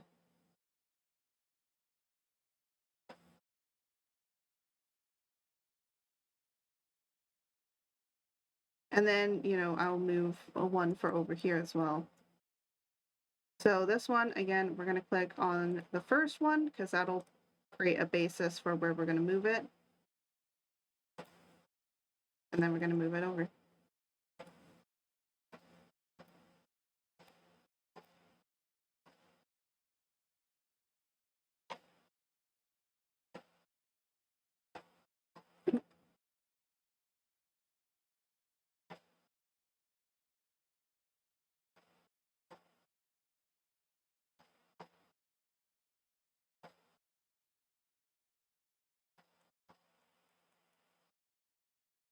Now, of course, like, you know, when you're moving your hair, you can fix around with it. I'm just doing extremes, but sometimes you don't need to do the, oh my gosh, sometimes you don't need to do the extremes. Just depends on how you want to move it. I'm just doing it at these extreme areas so that then I have like those extremes. I forgot the aux. Bruh, no, who watches the Oscars, man?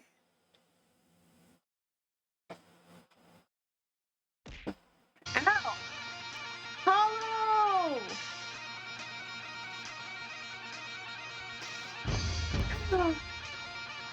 Hello! Hello! Oh my gosh. Skulkerade! Skull. What? What is this Skulkerade? What's the Skulkerade? What? Were you playing some Minecraft or something?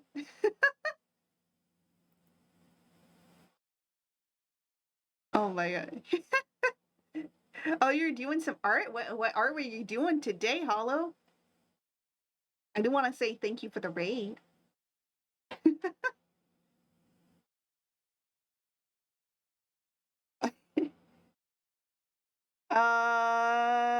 Skull. Oh! It's the name of your pack? Oh, that's kind of cool. That's a good idea. I just call everyone my little storms. Because they're all chaotic like a storm. And each one of them are super chaotic. Yeah.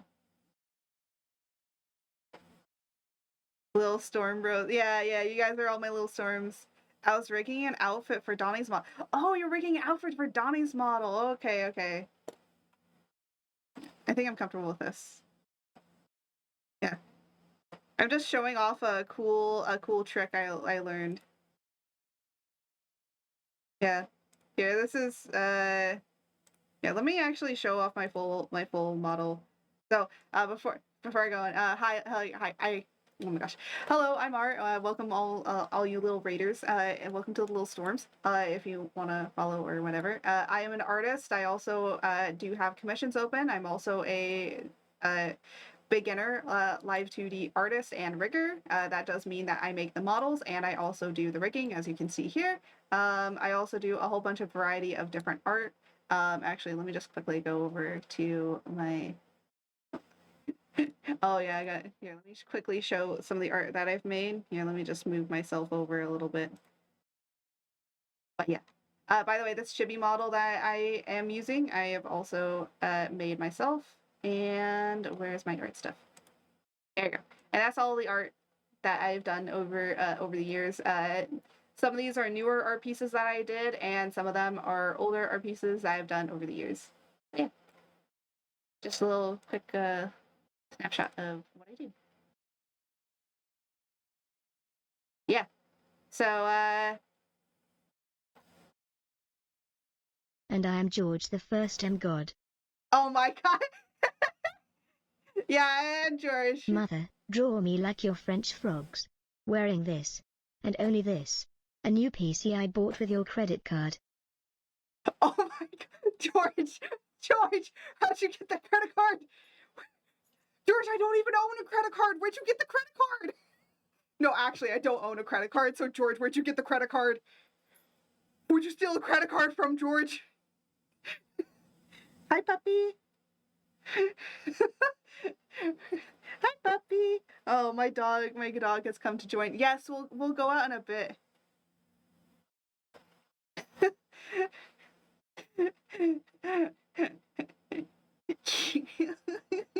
Yeah.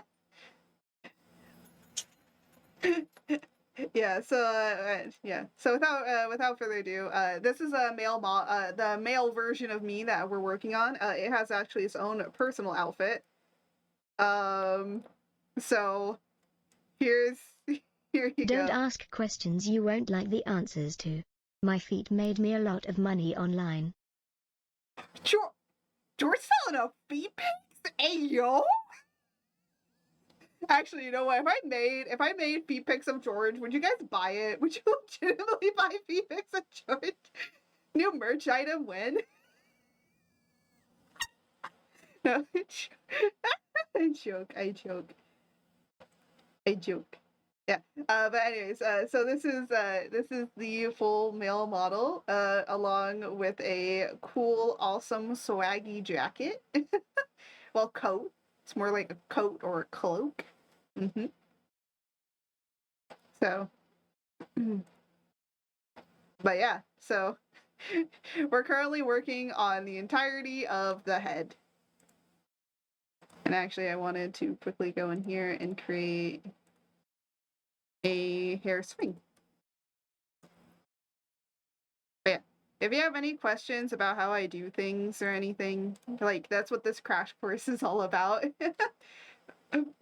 I'm doing like a full crash course to explain how everything works. But yeah, we got the don't ignore how the body is moving. We're still working on the body.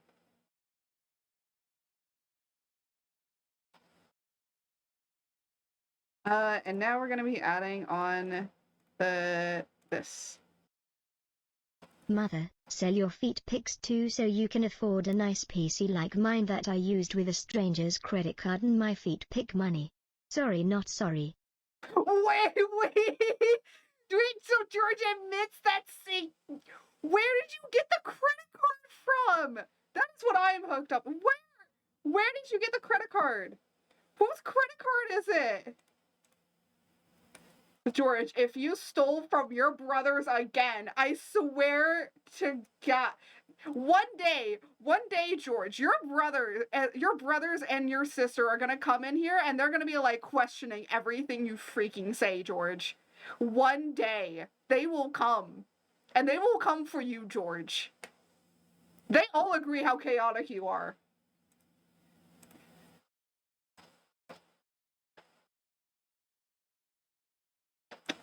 Yes.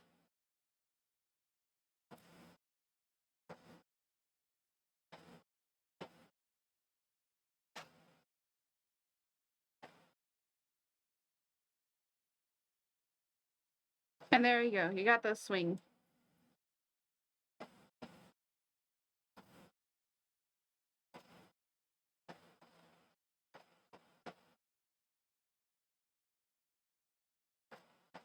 But yeah.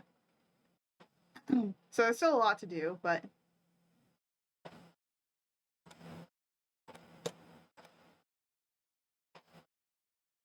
that's what we got so far. I sold them all in exchange for the credit card.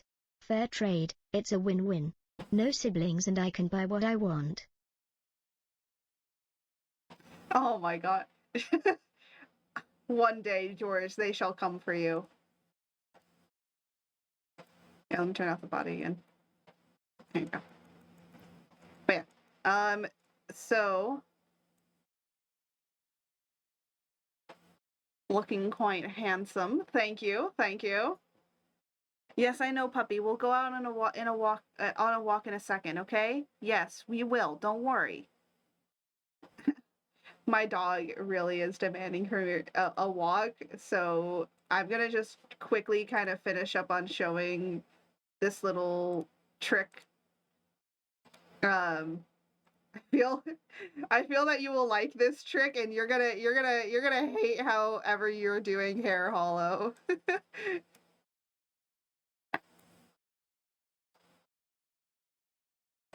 Because literally, this. It just looks better. Just the hair looks better. Gonna be honest. And then here. But this works for other things. I'm gonna use this on the cloak too. Just because it's gonna look so much better.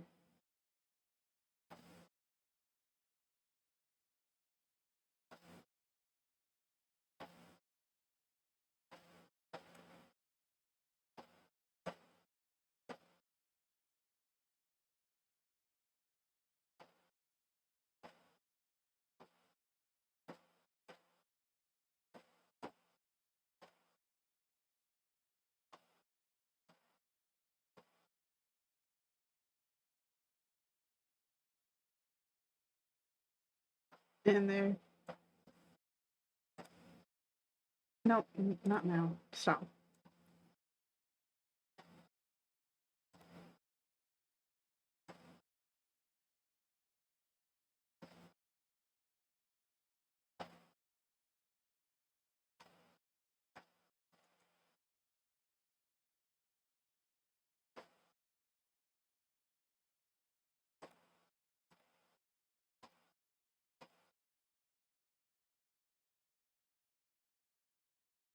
Why isn't this doing the swing this way? That's weird. Hold on.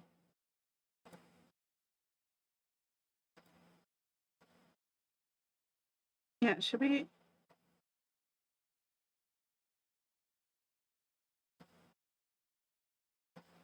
No.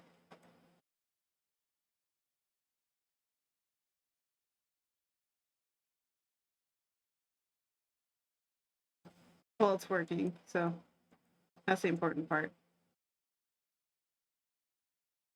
Ta-da!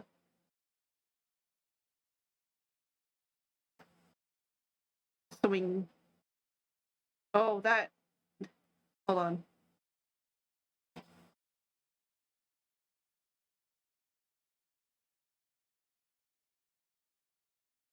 Well, on the extreme ends, that ball is going everywhere, but I think it'll be fine. It'll be fine. It'll be fine. Most of the extremes are always going to be wacky. That's just how I'm gonna be honest. 2D rigging and 3D rigging, the extremes are gonna look shitty. Oh, they always look shitty. But it's because you put them at those extremes just because in case. But they'll never go to those extremes because those are extreme. But yeah. Hey, shush. But yeah, so we got the head all moving. We even got the Z working as well. Yes, I am a little bit extreme. We even got the eye working. Okay. Yeah, we don't have all the brow done. But my dog really wants to go on a walk, so I think we'll put this as like a two-parter for the head. And then we'll be moving on into the body eventually. But yeah. I had to fight Art, so she. What? What do you mean you had to fight me? No, you didn't. Oh, you know what? Let me just do one thing. So. Yeah, let me go over to. No, to the ears. To the ears. Art's gaslighting. Hey! Gaslighting girl boss, that's what I say. No, I'm joking. I'm joking. I'm joking. I'm joking, dude.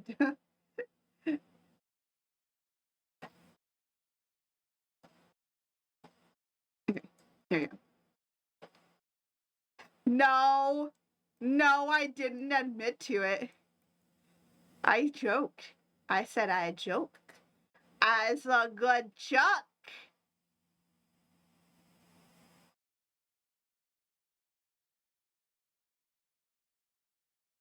Anyways, so there is one thing I want to do, which is something that I do especially for like pointed ears, which is I create a new parameter and I call it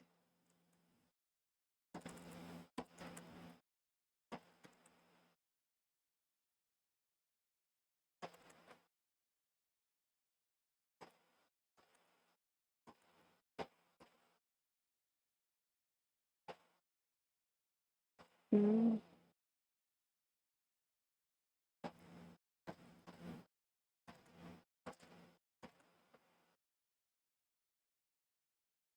uh,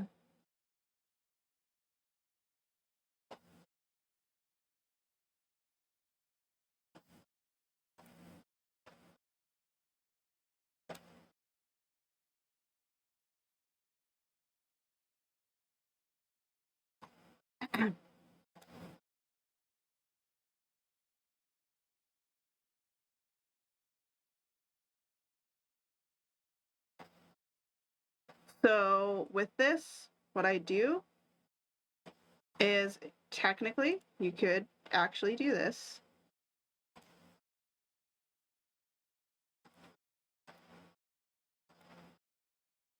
And then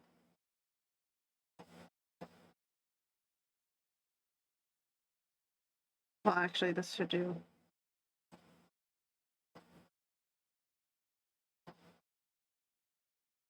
that.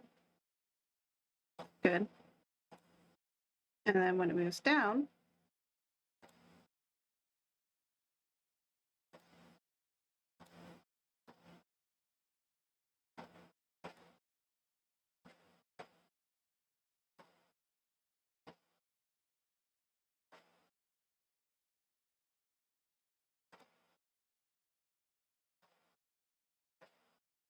and then you gotta hook this up. This is just a little thing that I do. And then the great thing is that because I have it separated to the different eyes, if you blink with one, so here, let me show you. If you blink with one eye, it will only move that ear. But when you close both eyes, it will, of course, move both ears.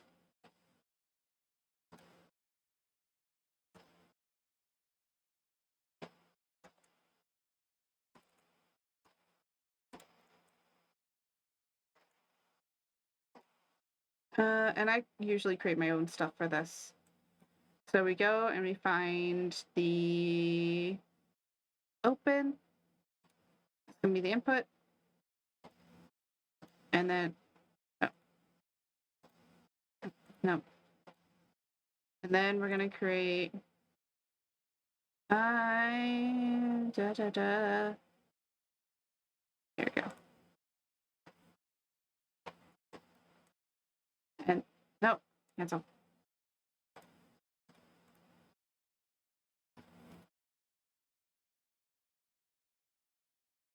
And now when I go up to eye open,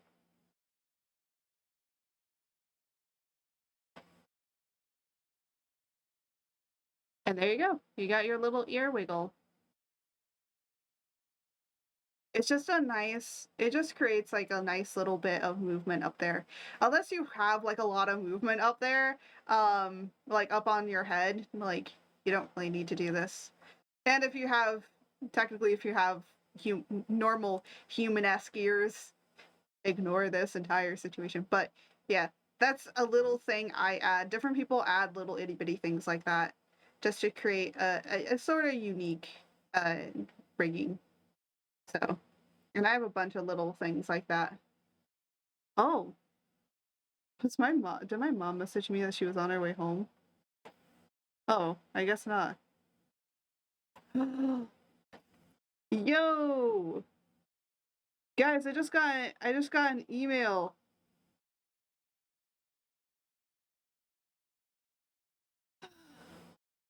And it's a good thing.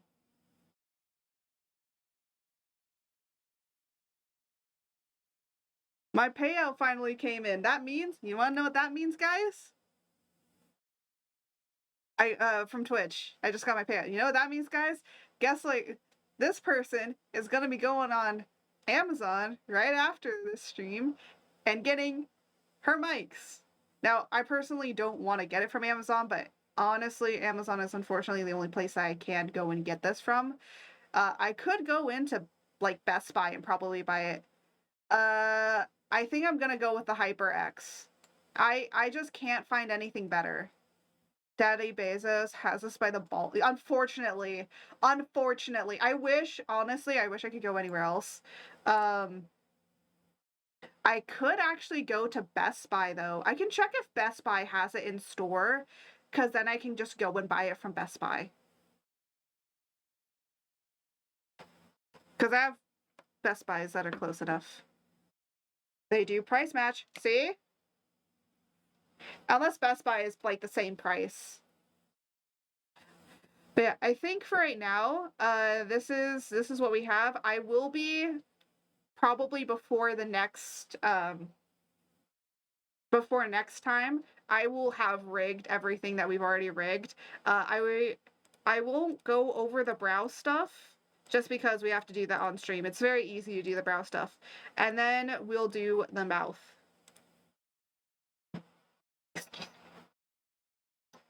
Yeah. I gotta wait till Wednesday to get extra stuff. So anyways, without further ado, let me save this to make sure it's all saved. Got saved. And I think we're going to go and raid somebody. So let us go over here. Let me just double save before I exit out of this. I always save everything at least twice. Like, you know, I'll save it and then I'll save it again. And the only reason being is because I want to make sure it's saved. Oh yeah. D&D themed chocolate bars at oh really? Bruh.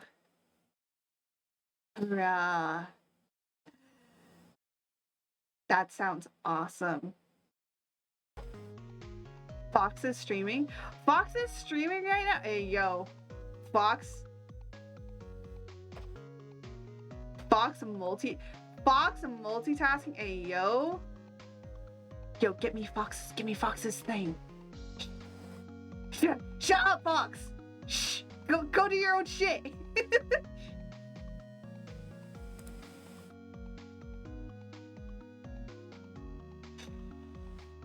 It's okay, Fox. Don't worry. You don't have to worry about anything. Shh. Fox, don't look at me that way. Shh. It's okay. No worries.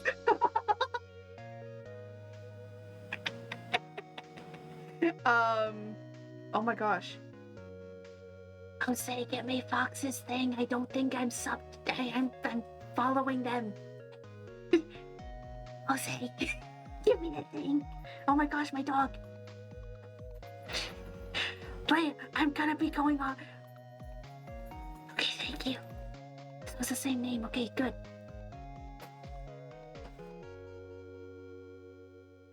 All right, so thank you all so much for watching. Thank you all for joining this second Live2D crash course. We will be going to create a part 2 to this head, and then we will be also working on the body in that one as well.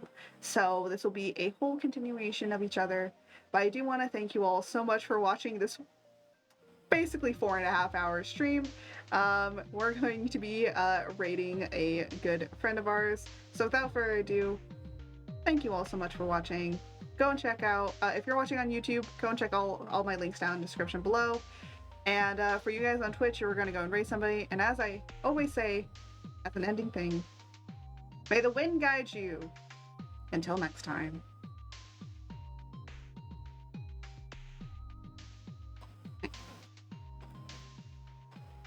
Good. Bye, everybody. Go have fun with the raid. Go have fun with the raid. Okay? I'll see you on the raid.